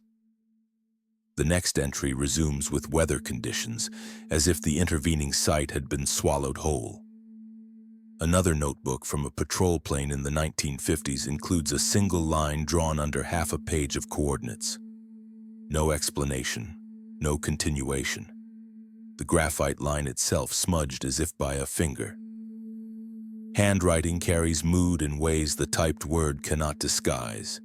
A calm day's script is steady, the letters leaning in the same direction, breathing evenly across the page. But when something intrudes, the tilt changes, spacing contracts, strokes grow heavier. Some of these logs look like 2 people wrote them. The first a measured navigator, the second a man trying to hold on to a thought as the world tilts. There are margins filled with small sketches. The outline of an island that may or may not exist. A quick diagram of cloud layers, an arrow pointing to nothing but blank paper. One weather report ends with an asterisk, yet no footnote follows. A penciled question mark appears beside a position reading, as if even in recording it the writer doubted what the instruments told him. Not every gap is sinister. At sea and in the air, interruptions are constant. A change in watch, a call to the helm, a correction from the navigator. A half-finished sentence might mean only that the pen was set down and never taken up again. And yet, when the ship or plane never returned, those unfinished lines become something else. A last mark, a visible edge where the known world stops. In some cases, the ink itself tells a story. Water stains bloom like pale flowers across the page, edges blurred into softness. Salt in the air leaves its own faint crystals. Pages crinkle where dampness touched them, the text warping but still legible as though the words had learned to float. Archivists read these logs with a kind of double vision. The literal record of positions and weather and the unspoken record in the shape of the writing itself. A steady script across a sudden shift in bearings might suggest confidence. A sharp tilt or broken stroke could be fatigue or hurry, or the subtle pressure of unease. There is one small log fragment rescued from a wreck found decades after it vanished, where the final entry is nothing more than a single word. Here. No latitude, no longitude, no explanation. Just that one word, as if the act of naming the moment was all there was time or reason to do. In the end, these hesitant notes are less about the facts they carry than the presence they preserve. They are the touch of a hand from another time, a moment when someone stopped amid the machinery of travel to press a thought into paper. What they meant and why they left it unfinished is part of the mystery the triangle keeps, written in the margins, waiting for a reader who can feel the weight between the lines. The Bermuda Triangle's reputation, as wide and enduring as the waters it covers, has been built from stories that travel farther than ships or planes. But alongside the wonder, there has always been a quieter current. The voices of those who look at the same map and see no mystery at all. Their explanations are not meant to erase the sea's drama, only to suggest that its dangers may be less supernatural than inevitable. They begin with the simplest truth. This is a restless part of the world. The stretch of ocean between Florida, Bermuda, and Puerto Rico sits where weather systems from the north and south meet and tangle. Cold fronts drop from the continent and collide with warm, moisture-heavy air rising from the tropics. Storms here can bloom with shocking speed, a blue horizon turning to gray walls in an hour. For centuries, sailors have spoken of squalls that seem to materialize from nowhere, tearing sails, swamping decks, and vanishing again as quickly as they came. Add to this the hurricane season, late summer through early autumn, when the Atlantic flexes its most violent moods. The triangle lies squarely on the path of many of these cyclones. Even modern ships with their radar and reinforced hulls give these storms a wide berth. In the age of wooden masts and sextants, to meet one unprepared was often to meet one's end. Many of the vanishings in the triangle's lore happened in these months, when the ocean was less a highway than a gauntlet. Then there is the Gulf Stream, a river within the sea flowing north at speeds up to 4 knots. It can carry a floating object, or a life raft or debris, far from its point of origin in a short time. Searchers might arrive at a set of coordinates and find nothing, not because the wreck never happened, but because the ocean has already rewritten the scene. In the years before modern tracking, a missing vessel could easily be assumed lost without trace when, in truth, its traces had simply been scattered beyond the search area. Skeptics also point to human error, not as a failing unique to these waters, but as a constant in navigation everywhere. Pilots misread instruments. Captains misjudged their bearings in fog.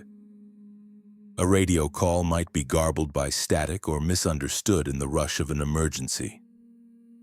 When the sea offers no landmarks and the sky no fixed horizon, even experienced navigators can drift off course without realizing it. And once you are off course, fuel calculations, estimated arrival times, and rescue efforts all begin to fray. In some cases, the explanations grow more technical. One often cited theory involves methane hydrates, ice-like crystals that form under pressure on the ocean floor, trapping vast amounts of gas. If a pocket of these hydrates were to break free, the sudden release of methane could bubble up through the water, reducing its density. A ship in such a patch might lose buoyancy and sink rapidly, leaving little surface evidence. Experiments have shown that bubbles can indeed affect buoyancy, though whether they occur naturally here at a scale large enough to explain disappearances remains unproven. Other scientists look to magnetic variation. The Earth's magnetic field is not uniform. In certain places, compasses point to true north rather than magnetic north, leading to navigational errors if not accounted for. While such variation is well documented and not unique to the triangle, it could have contributed to confusion in earlier eras, especially when combined with poor visibility or fatigue. Then there is the question of numbers. When researchers compare the rate of losses in the Bermuda Triangle with similar heavily traveled regions of the world's oceans, the figures are not dramatically higher. Ships and aircraft vanish in many places. The North Atlantic, the Pacific Typhoon Belt, the waters off South Africa, and in each of these, weather, current, and human error play their part. To the skeptical mind, the triangle is not an outlier, but simply another busy, sometimes dangerous stretch of sea. This view does not strip the ocean of its grandeur. A sudden squall, a rogue wave, or a malfunction at altitude can be as awe-inspiring as any legend. The difference lies in where one places the cause. For the skeptic, mystery is not erased but relocated from the realm of the supernatural into the complex interplay of nature's forces and human fallibility. Even so, the tone of the science-minded is often careful. Many acknowledge that the human stories have value beyond the facts. The logbooks, the last radio calls, the drift of wreckage across miles of open water. These are still deeply compelling, even if their origins are explained by storm tracks and current maps. And they note that the power of the triangle's legend may lie less in the events themselves than in the way they have been gathered under a single name, given shape by repetition. To walk through the skeptical view is not to close the door entirely. It is to admit that the ocean is complex enough without adding ghosts to its crew. A weather system is not less wondrous because it obeys physics. A compass needle swinging without warning is not less unsettling because the cause can be charted. And a disappearance is not less human because it can be traced to wind, water, or misjudgment. The sea, after all, has always balanced myth with measurement. Mariners once filled the blank spaces on their charts with sea serpents and warning symbols. Later, they filled them with soundings, coordinates, and careful notes on prevailing winds. Both kinds of markings were, in their way, attempts to understand a world too large to hold in the mind at once. The skeptical view simply leans harder on the latter, on barometers and satellite images, on tide tables and flight plans. It does not deny that the triangle has claimed lives. It only asks whether the cause is any more mysterious than the storms that roll in from the horizon, the currents that pull unseen beneath the hull, or the small, stubborn capacity of human beings to miscalculate. And perhaps, in this, there is a kind of comfort.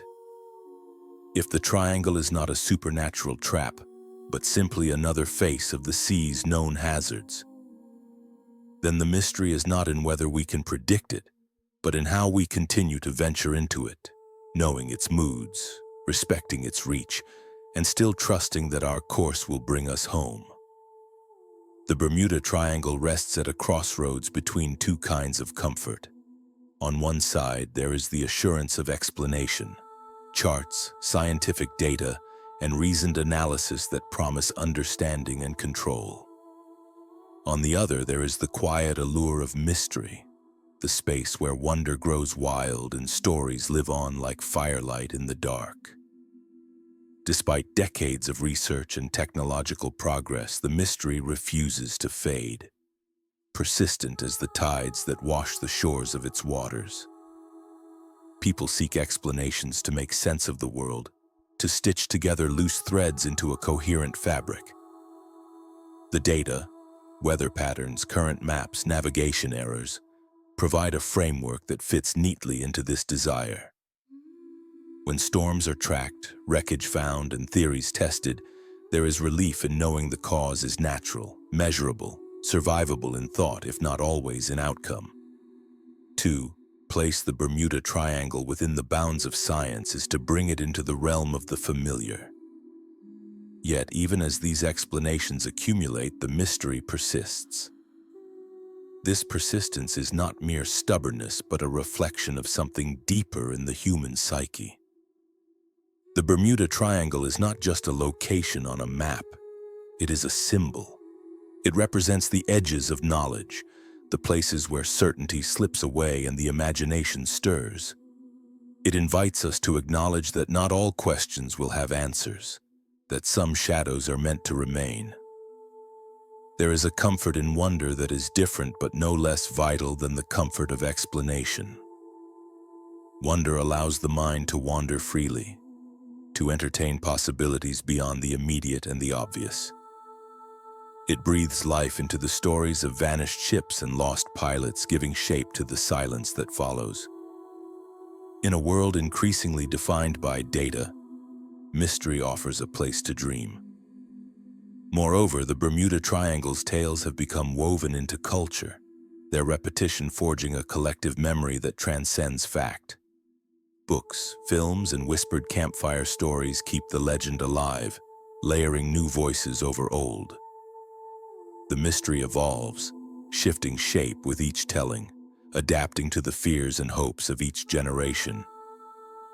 This cultural persistence feeds on the contrast between what is known and what remains hidden. Where science closes gaps with evidence, stories open new ones with speculation. The balance between these forces sustains the mystery, much like the interplay of light and shadow on the ocean's surface. For many, embracing the mystery is not a rejection of reason, but a way to engage with it more fully.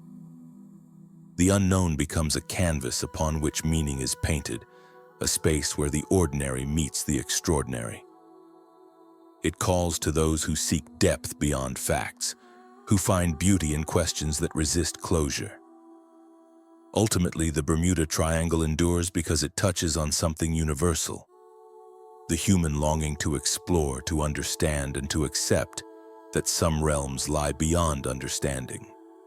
It is a reminder that the world is wider and stranger than we often allow ourselves to believe. In the calm hours before sleep, when the mind is free to drift, the Bermuda Triangle becomes not a puzzle to solve, but a journey into the quiet vastness where stories and reality intertwine. It offers a gentle invitation to wonder, to let go of certainty and float for a while in the embrace of the unknown. For centuries, those who mapped the world's oceans faced a challenge far greater than measuring depths or plotting courses: how to represent the unknown. Before satellites and sonar, the edges of charts were places where knowledge faded into mystery, where blank spaces whispered secrets and dangers lurked. These margins became canvases for imagination and warning alike, where cartographers sketched beasts and symbols to mark the perilous. Early maps of the Atlantic, created during the Age of Discovery, often featured monstrous creatures along uncharted coastlines and seas. Dragons coiled around the edges of waters no sailor had yet dared to cross, their eyes blazing from parchment. Sea serpents twisted through turbulent waves, and sailors' ships fought leviathans with jaws wide and teeth like knives. These images were more than decoration. They were warnings coded in myth, telling mariners to respect the unknown or risk the wrath of unseen forces. Some blank areas bore inscriptions like, "Here be dragons," a phrase that has become emblematic of humanity's relationship with uncertainty. This wording wasn't mere fantasy, but a signpost, a declaration that the space beyond was not yet mapped or understood. It invited caution, humility, and perhaps a measure of fear. For centuries, such markings served as psychological boundaries, guiding those who ventured beyond with the weight of collective memory and superstition. The Bermuda Triangle, though a modern construct, continues this ancient tradition in a new form. Instead of dragons, its margins are filled with stories, disappearances, strange lights, inexplicable phenomena. These narratives function much like the mythical beasts of old, embodying the risks and the mysteries that remain. They remind us that even with all our instruments and technology, some parts of the sea resist being fully tamed. Maps themselves have evolved, trading embellishments for data points and satellite imagery. Yet the impulse to mark danger persists. Modern nautical charts use symbols for reefs, shoals, and wrecks, encoding hazards in precise iconography. But there are still areas marked by uncertainty, regions where shifting sands, uncharted rocks, or sudden depths can surprise even the most prepared navigator. These spots carry a legacy of caution born from centuries of experience. Beyond practical concerns, these markings speak to a deeper human need to name and frame the unknown, to place it somewhere on our mental landscape. They form a dialogue between what we have mastered and what remains elusive. The spaces left blank on a map are not failures but invitations, beckoning the curious to explore and the wary to respect. In that way, the Bermuda Triangle is both a place and an idea. A modern "Here be dragons," drawn not in ink but in stories and shadows. It exists at the intersection of fact and folklore, science and superstition, the known and the unknowable. The cartographers of today may not sketch sea monsters, but they continue to chart where light fades into shadow. To navigate these waters is to engage with this tradition, to acknowledge that the ocean is a living map, shifting beneath waves and time. It reminds us that every journey begins with uncertainty, and that the unknown is not just a space on a chart, but a place in the heart. Static crackled softly in the radio's speaker, a thin hiss woven into the hum of distant waves and the creak of a ship's timbers. Sometimes, amid the white noise, faint voices emerged, fragmented, disjointed like whispers carried across a vast, empty room. These were the phantom transmissions, distress calls that seemed to come from nowhere. Signals without origin or answer, drifting through the Bermuda Triangle's airwaves like ghosts. Pilots and sailors have long told of hearing these voices, calls for help, fragments of conversation, sometimes urgent commands, other times calm and resigned statements. Often the words were barely decipherable, punctuated by bursts of static or distorted by interference, as if they were caught between worlds, slipping through cracks in time and space. The transmissions carried a peculiar weight. They were neither fully alive nor entirely lost, suspended in a liminal space between presence and absence. One such account came from a Coast Guard operator in the 1950s who recalled a chilling transmission heard late one night. A crackling voice pleaded for assistance, reporting a vessel taking on water and crewmen preparing to abandon ship. The call was repeated, urgent but never clear enough to pinpoint location. Rescue teams dispatched in response found no trace of the vessel or crew, and the signal faded as mysteriously as it had appeared. Radio logs from passing ships sometimes noted similar occurrences. Brief bursts of voices speaking in languages unrecognizable, static-laden distress calls that ended abruptly, and strange, melodic tones that resembled human speech but held no meaning. These signals baffled operators, provoking a mixture of curiosity and unease. Was it interference from distant storms, overlapping frequencies, or something else entirely? The technology of radio communication itself contributes to these phenomena. Atmospheric conditions can bend and reflect radio waves over vast distances, causing echoes and overlaps that create ghostly signals. Solar storms, geomagnetic fluctuations, and weather anomalies further complicate transmissions, turning the air into a shifting tapestry of sound.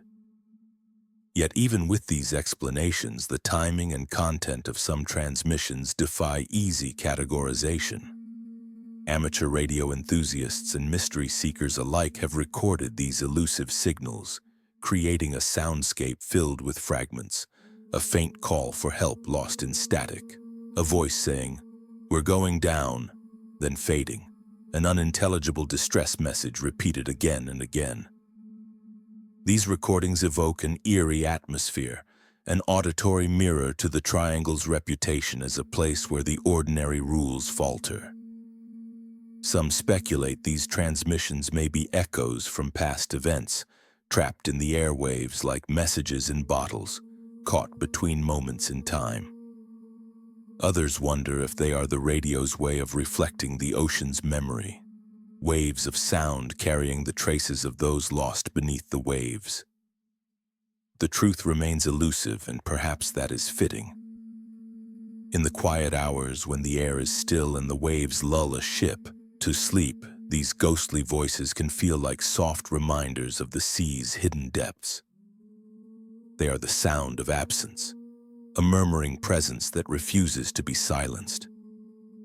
They invite the listener to lean closer, to hear what lies between the static, and to imagine the stories carried on invisible currents. To tune into these signals is to enter a world where time and place blur, where the boundaries between here and elsewhere, past and present, seem to dissolve. The voices fade and return, a haunting chorus without source, a mystery encoded in sound, waiting patiently in the spaces where signal slips into silence. There are moments when the radio becomes a prison, a looping echo of a single desperate cry that refuses to die. Listeners aboard ships and aircraft crossing the Bermuda Triangle have reported hearing Mayday calls repeated again and again, cycling like a ghostly refrain that lingers long after the speaker's voice should have faded. These transmissions do not resolve or conclude. They hang suspended in the air, hypnotic and haunting, as if the sender were caught in a time loop, endlessly calling for help from a place that never answers. One such transmission, recorded in the late 1960s by a merchant vessel's radio operator, persisted for nearly 3 hours. The phrase was simple but urgent. "Mayday, Mayday, we are sinking, coordinates, repeat, Mayday." The operator, initially thinking the call was from a nearby ship, attempted to respond but received only static and the repeated phrase. No vessel came to the call, and no rescue was ever dispatched. When the signal finally ceased, it left behind a silence heavier than before. This looping distress call, like a broken record caught between worlds, carries a hypnotic rhythm. The repetition creates a cadence that pulls the listener in, simultaneously soothing and unsettling. The words lose their literal meaning and become a chant, a soundscape of lost hope. Those who have heard it describe a feeling of being trapped in a story that cannot reach its ending, a narrative caught between sound and silence. The persistence of such transmissions raises questions that defy easy answers. Are they echoes from a past tragedy, broadcast across time and space? Could they be malfunctioning equipment, endlessly recycling old messages? Or is the air itself a medium for memory, carrying traces of moments when lives hung in the balance? Whatever their origin, these endless calls deepen the Bermuda Triangle's reputation as a place where normal rules do not apply. The repetition mirrors the ocean's own rhythms, tides that rise and fall, waves that repeat their ancient dance. The sound becomes part of the environment, a spectral companion for those who travel these waters. In the quiet hours, when the world is hushed and the mind softens, the call that never ends can feel like a lullaby and a warning. It invites the listener to surrender to its cyclical flow, to float within its unresolved story, and to acknowledge the persistent presence of loss that the triangle holds beneath its surface. Silence is often mistaken for absence, but in the Bermuda Triangle it speaks volumes.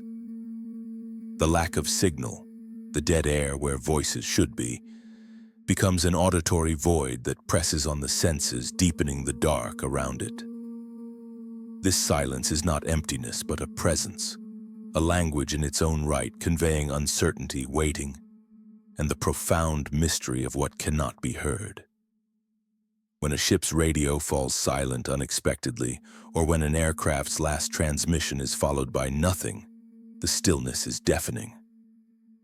The operators on the shore or aboard rescue vessels listen not just for voices, but for the absence of them. The void that follows a final call is a threshold, a boundary between connection and isolation. In moments like these, the silence fills the space where sound once lived. It expands, becoming tactile, felt more than heard. The air seems to thicken, time slows as if the world holds its breath. The absence of signal becomes a reminder of separation, of stories interrupted and lives suspended. Pilots and sailors describe this silence with words that evoke texture. A heavy quiet, a blankness that swallows sound, a stillness with weight. It is the opposite of the crackle and hum of the radio, a vacuum that demands attention. In the triangle, silence does not soothe but unsettles, a signal that something lies beyond understanding. This language of silence is woven through the triangle's history. It is the last thing heard before contact is lost, the empty channel that follows a distress call, the space where voices dissolve into the vast expanse. Silence marks both an end and a beginning, a passage into unknown depths. To listen to silence is to engage with absence as if it were presence. It requires patience and openness, a willingness to dwell in uncertainty. In that quiet, the mind fills the gaps with memory, speculation, and the faint echoes of stories untold. The silence is a canvas for imagination, a backdrop against which the triangle's mysteries take shape. It reminds us that not all communication is spoken or heard, that sometimes the loudest messages are those carried in the spaces between sound. In the stillness that follows, the Bermuda Triangle's secrets hold their breath, waiting for a listener who understands that silence itself can be a voice, deep and endless, echoing beneath the waves and through the night sky. Beneath the waves where the Bermuda Triangle whispers its secrets, some imagine the remnants of a city lost to time, a place where the boundaries between myth and reality blur like the shifting tides. The legend of Atlantis, a civilization swallowed by the sea in a single cataclysmic moment, has floated through human imagination for millennia. It is a story of grandeur and fall, of knowledge and oblivion, woven deep into the fabric of our collective dreams. The tale begins with Plato, the ancient philosopher whose dialogues first brought Atlantis to light. He described a powerful island kingdom, rich and advanced, that vanished beneath the ocean in a day and a night of terrible earthquakes and floods.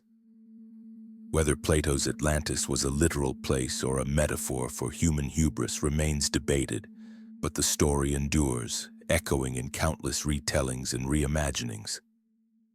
Some believe that beneath the Bermuda Triangle, fragments of this lost city linger, sunken ruins swallowed not by myth alone but by geological forces. The Atlantic floor here is restless, shaped by tectonic plates, volcanic activity, and the slow, inexorable pull of the Earth's crust. Submerged structures, strange formations rising from the seabed, and underwater anomalies have been cited as possible remnants of a civilization erased by time and tide. Coral and sediment have cloaked these shapes in mystery, blurring lines between natural formations and man-made structures. To a diver or sonar operator, a series of rectangular shapes or sharp edges might suggest walls or streets, yet the ocean's own artistry complicates certainty. Sand shifts, currents reshape, and light fades rapidly beneath the waves, turning clarity into conjecture. The allure of Atlantis here is as much emotional as it is scientific. It speaks to a yearning to connect with a lost past, to find meaning in disappearance beyond simple accident or natural disaster. The story of a sunken city resonates because it mirrors the triangle's own pattern, a space where human ambition meets the unknowable depths. Geologists caution that many of the so-called ruins are likely natural. Underwater volcanic ridges, tectonic fractures, and coral growth can produce geometric patterns that trick the eye and inspire tales. Yet even science acknowledges the mystery of the deep ocean, where vast areas remain unexplored and poorly understood. There is space enough for wonder, for the possibility that beneath the ocean's surface, secrets await discovery. Atlantis, in this sense, is a symbol, a bridge between what we know and what we can only imagine. It holds the tension between myth and fact, between a story told to warn and one told to inspire. The legend invites us to consider the power of loss, the fragility of human endeavor, and the sea's endless capacity to keep its own counsel. In the stillness of the water, where sunlight fades and pressure grows, the ruins of Atlantis might be less a place and more a presence. A reminder that beneath calm surfaces the past waits, folded into stone and shadow, and that some mysteries are not meant to be solved but lived within. A dream that carries us into the deep, inviting us to fall asleep to its endless unfolding. There are whispers that the Bermuda Triangle is more than geography, that it is a crossroads where time folds and space bends, a place where the familiar laws unravel like threads in a dream. In these stories, the triangle becomes a portal, a gateway through which the ordinary slips into the extraordinary, where moments stretch and fold, and pathways open to realms unseen. Imagine floating not just on water but on the edge of reality itself. The sky seems to pulse with a subtle rhythm, the air thick with expectation. Time no longer moves in a steady line but sways, looping back on itself or speeding forward in strange bursts. A pilot checks his watch only to find hours missing or doubled, as if the clock itself were a malleable thing, bending to the sea's will. These ideas borrow from the language of dreams, where places bleed into one another and impossible corridors appear behind familiar doors. Thin places, as some call them, are thresholds where the veil between worlds is gossamer, where the boundaries that hold our experience together soften and blur. Some speak of wormholes, tunnels through space and time that might explain sudden disappearances or reappearances far from expected paths. In the quiet hours before sleep, these notions feel less like science and more like memory. Fragments of stories half remembered from a time when the rules were looser and the impossible was near. The ocean, vast and deep, becomes a canvas for these imaginings. Waves ripple not only through water but through the fabric of reality. Currents twist not just through space but through moments, carrying vessels not just across distances but across time's flowing stream. One sailor recalled a night when the stars seemed to shift, rearranging themselves into unfamiliar patterns, as if signaling a door opening somewhere beyond the horizon. Another spoke of passing through a mist that blurred his senses, where the compass spun wildly and the familiar sky dissolved into a shifting mosaic of color and light. These experiences slip between the concrete and the surreal, resting in a space that feels like a dream remembered upon waking, familiar yet elusive, vivid yet intangible. They hint at a hidden architecture beneath the waves, a labyrinth of portals and pathways that defy the maps we trust. Whether these tales are truths veiled or fantasies woven, they speak to a deep human need to find meaning in the inexplicable. The idea of thin places offers comfort as much as mystery, a chance to glimpse beyond the veil and imagine that the world is larger, stranger, more wondrous than we often allow ourselves to see. In the hush before sleep, the mind drifts easily to these liminal spaces where time falters and the sea sings a different song. The Bermuda Triangle becomes less a danger and more a passage, an invitation to journey beyond the known, to float between moments, and to rest in the gentle uncertainty of dreams. The Bermuda Triangle is often spoken of as a place of mystery and loss, but perhaps it is also a mirror, reflecting not just the unknown depths of the ocean but the hidden currents within ourselves. It is a personal sea, where the fears and longings we carry find shape and shadow, a space where the outer enigma becomes intertwined with our own inner stories. When you listen to tales of vanishings, of compasses spinning and horizons folding away, you may notice how they resonate beyond the facts. They echo the quiet uncertainties that dwell in all of us, the fear of being lost, of losing connection, of stepping into something we cannot understand. The triangle becomes a symbol for those moments when the ground beneath us shifts and the familiar world slips just out of reach. In that way, the mystery is less about geography and more about psychology. It invites us to confront the edges of our own certainty, the boundaries where control dissolves and the unknown presses close. The sea's vastness mirrors the vastness inside, a restless expanse where memories and dreams drift, sometimes clear, sometimes obscured by mist. Longings find refuge here as well. The idea of a lost place, of stories waiting beneath the waves, speaks to our desire for connection and meaning. We seek traces of what has vanished, hoping to piece together fragments of a narrative that includes us. The triangle offers a canvas on which these hopes can be painted, whether as warnings, as invitations, or as lullabies.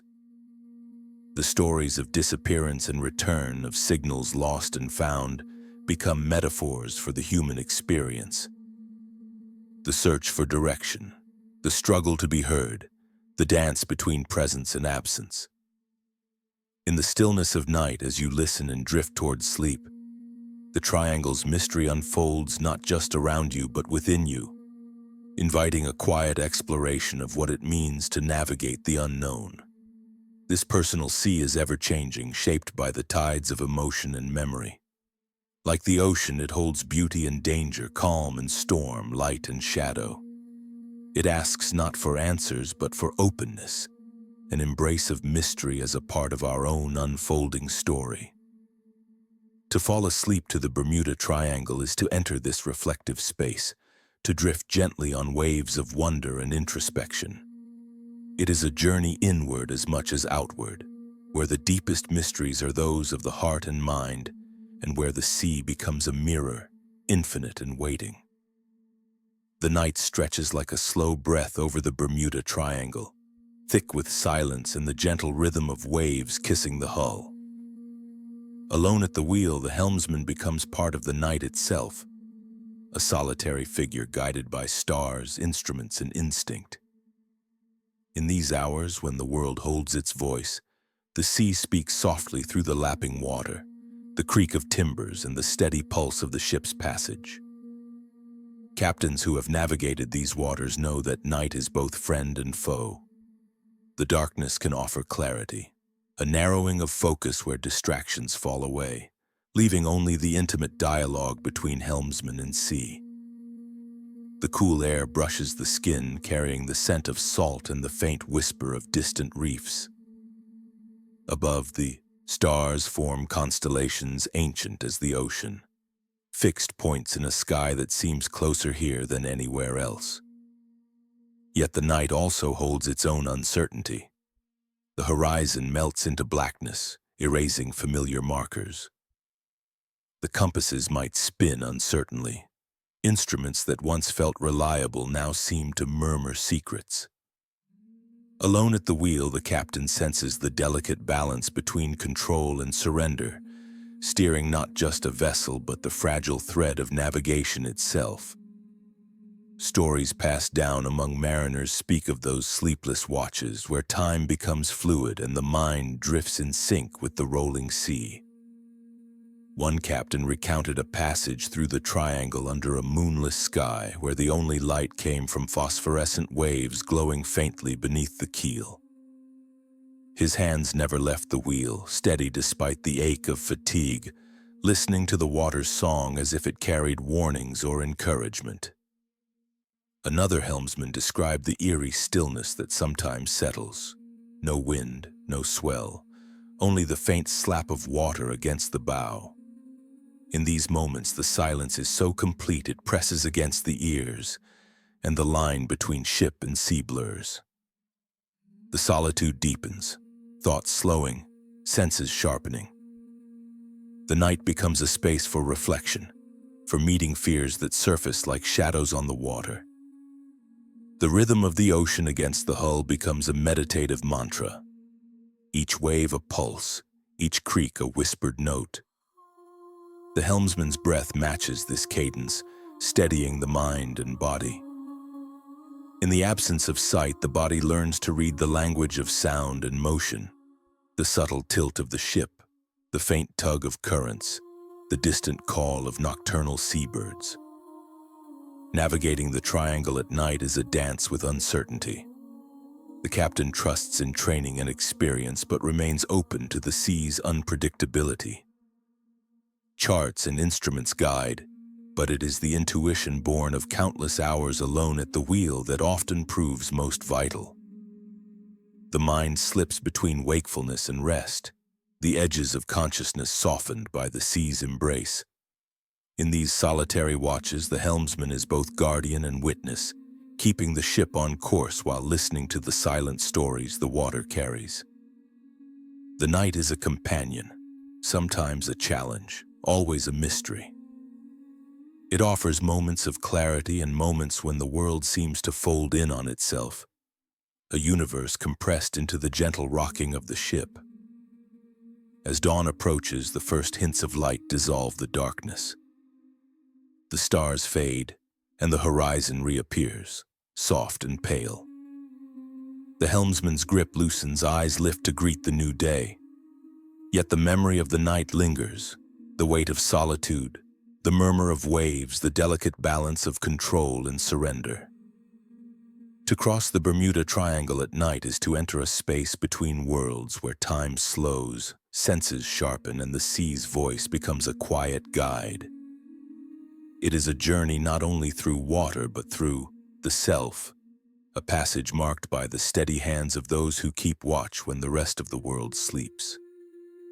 On the edges of the Bermuda Triangle's vast expanse where sea and sky meet in endless twilight, sailors and pilots have long spoken of lights, glowing orbs that hover just beyond reach, beacons that defy explanation.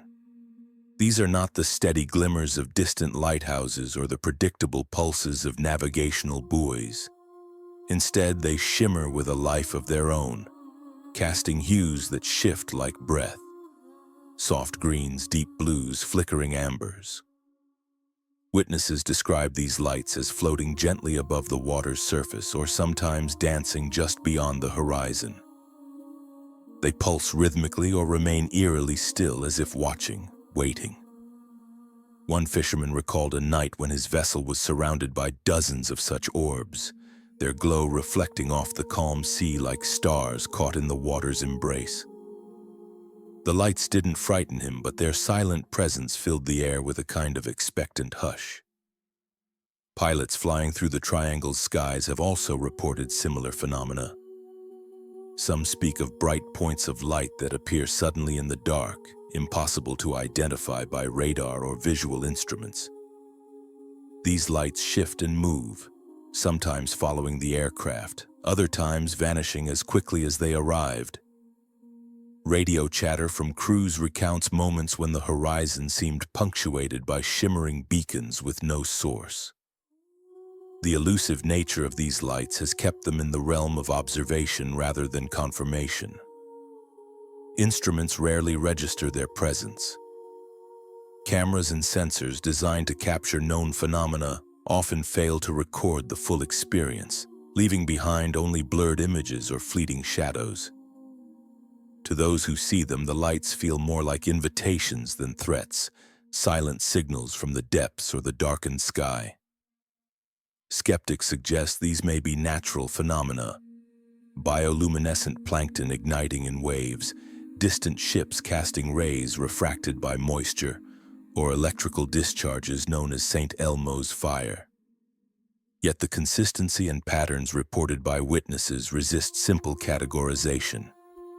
The lights sometimes defy the natural laws, appearing and disappearing in ways that confound expectations. There is a quiet poetry in these encounters, a meeting with something otherworldly that does not intrude but simply exists alongside human perception. The lights become markers of the unknown, gentle reminders that even in the age of satellites and sonar, the sea holds secrets beyond measurement. For those who have glimpsed them, the glowing orbs are memories that shimmer long after the voyage ends. Soft luminescence that colors dreams and fuels stories told in hushed tones. They linger in the mind like a half-remembered song, neither fully grasped nor entirely lost, hovering always on the horizon between belief and wonder. The sea at night can be a canvas for illusions, and among the most haunting are the safe harbors that appear just ahead, flickering lights of a port, the promise of shelter after long hours adrift, only to dissolve as the vessel draws nearer. Mariners crossing the Bermuda Triangle have whispered of these elusive refuges, places seen but never reached, sanctuaries that fade into mist and shadow, leaving nothing but the cold swell and an echo of hope. Such sightings carry a weight beyond their fleetingness. To glimpse the glow of harbor lights after endless hours at sea is to feel a surge of relief, a moment when the heart aligns with the horizon. Yet when that light retreats or blurs into nothingness, it leaves behind a subtle disquiet, a reminder that in these waters even safety is uncertain. Is this a trick of the eye? A mirage born of heat and moisture bending light over the horizon to paint phantom ports on the night? Perhaps. Atmospheric conditions here are known to play with perception. Warm air layered over cooler water can create shimmering illusions, false horizons, and floating images that vanish with a shift of wind. But some stories suggest something older, something woven into the very fabric of the triangle's mystery. Sailors speak of harbors whose outlines defy geography, whose lights seem to pulse with a rhythm unlike any human settlement. These ports appear briefly on the horizon, welcoming, tangible, then dissolve like dreams upon approach. They are neither marked on maps nor confirmed by any shoreside records. The notion of fading harbors touches on a deeper, almost mythic layer of the sea. It conjures images of lost cities submerged beneath waves, of gates to other realms where time flows differently. These phantom refuges might be echoes of places long vanished, their light reaching out through the veil of the ocean's memory. For the weary traveler, such appearances are both blessing and curse, a promise of rest and a test of resolve. The sea offers its mirages generously, then draws them back, leaving the voyager to navigate not just the waters but the shifting boundaries between hope and reality. In the silence that follows, the absence of harbor becomes a presence itself, a quiet companion on the endless night crossing. It invites reflection on the nature of safety, on the elusive borders between the known and the unknown, and on the resilience required to sail onward when the lights you chase are shadows.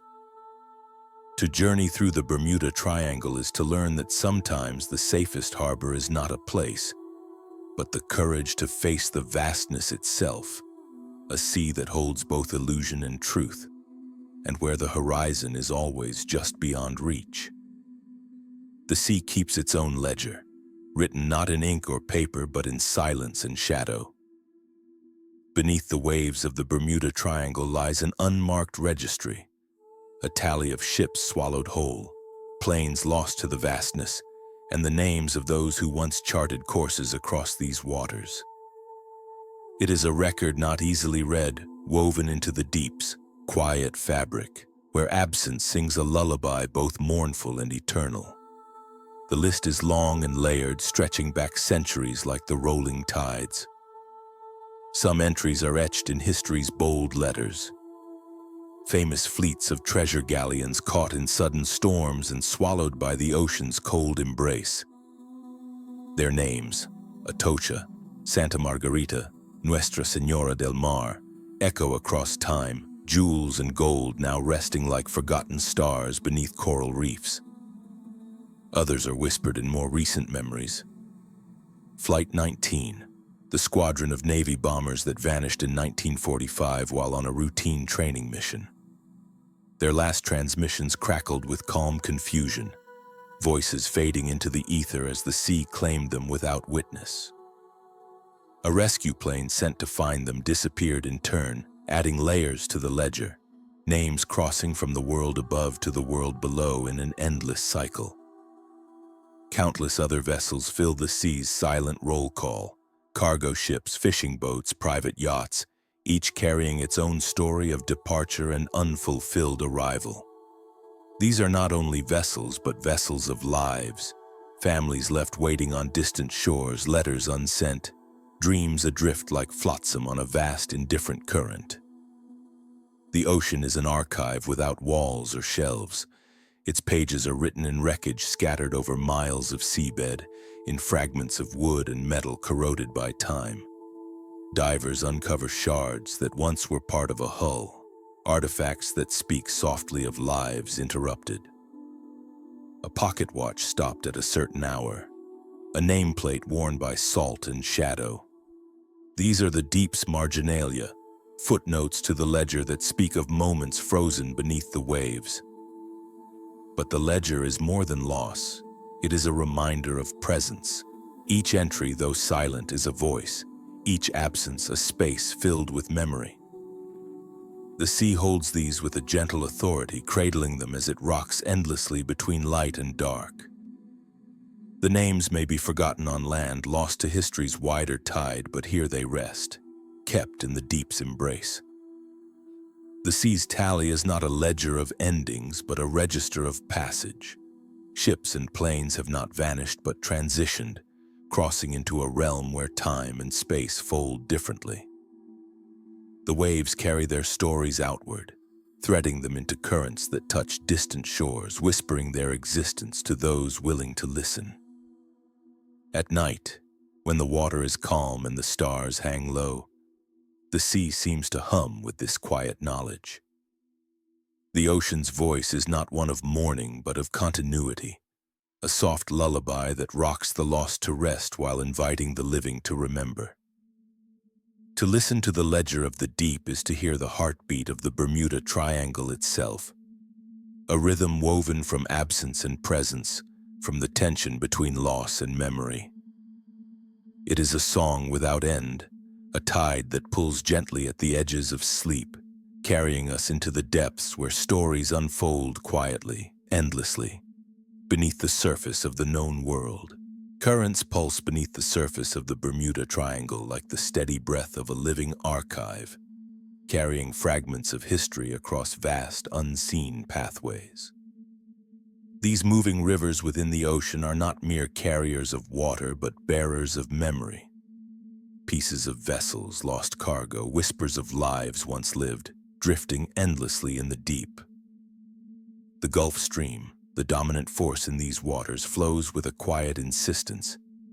It gathers what the sea relinquishes, shattered timbers, twisted metal, faded papers, and carries them far from their origins. In this movement, the ocean becomes a storyteller, weaving fragments into new narratives, scattering echoes of the past along the coasts of distant lands. These fragments are the ocean's memoirs. A rusted bolt here, a fragment of fabric there, each a page torn from a larger story now lost to time. Carried by currents that wind through hidden channels and over sunken ridges, they drift in patterns shaped by wind and tide, seasons and storms. Their journeys can span years, even decades, linking disparate places in an endless exchange. Scientists study these movements to better understand how debris from vanished vessels travels. Yet even the most precise models cannot fully capture the ocean's complexity. Currents shift with subtle variations, responding to changes in temperature, salinity, and the Earth's rotation. What begins as a simple drift becomes a labyrinthine voyage, unpredictable and profound. This endless circulation gives the sea its gravity, a force that pulls stories into itself while offering no final resting place. It is a cycle of gathering and dispersing, an archive without walls or indexes where loss is both preserved and transformed. Objects carried by these currents lose their original context, becoming part of a broader tapestry that defies singular meaning.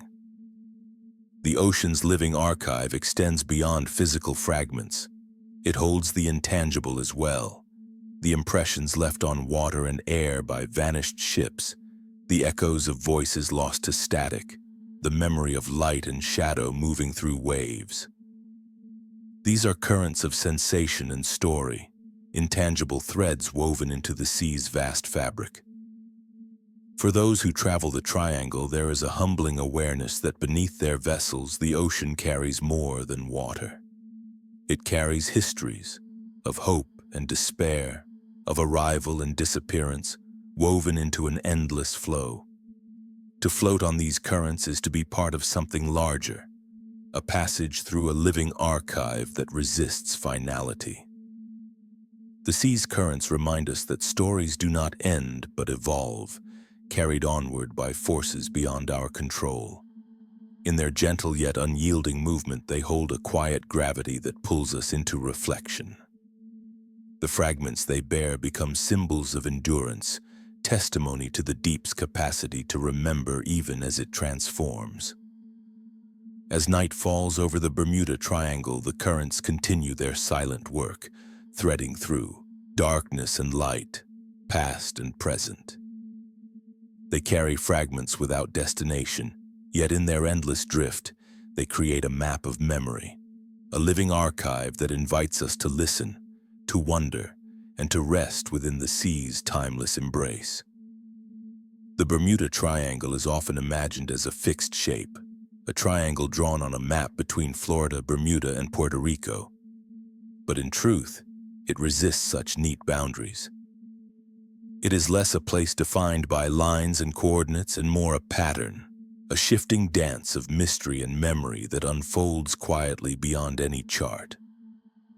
This pattern is woven from stories that ripple outward, blending fact and folklore, fear and fascination. It is shaped by currents that carry debris far from their origin, by storms that appear suddenly and vanish just as quickly, and by human experience caught between known roots and uncharted possibility. The triangle's edges blur and bend, expanding and contracting with each telling. To think of it as a location is to miss its true nature. The triangle lives in the space between certainty and doubt, in the moments when instruments fail and horizons vanish. It exists where time seems to warp, where signals flicker and fade, and where absence carries as much weight as presence. This pattern continues quietly, beyond the maps and measurements. It touches distant shores and skies, finding new stories to fold into its fabric.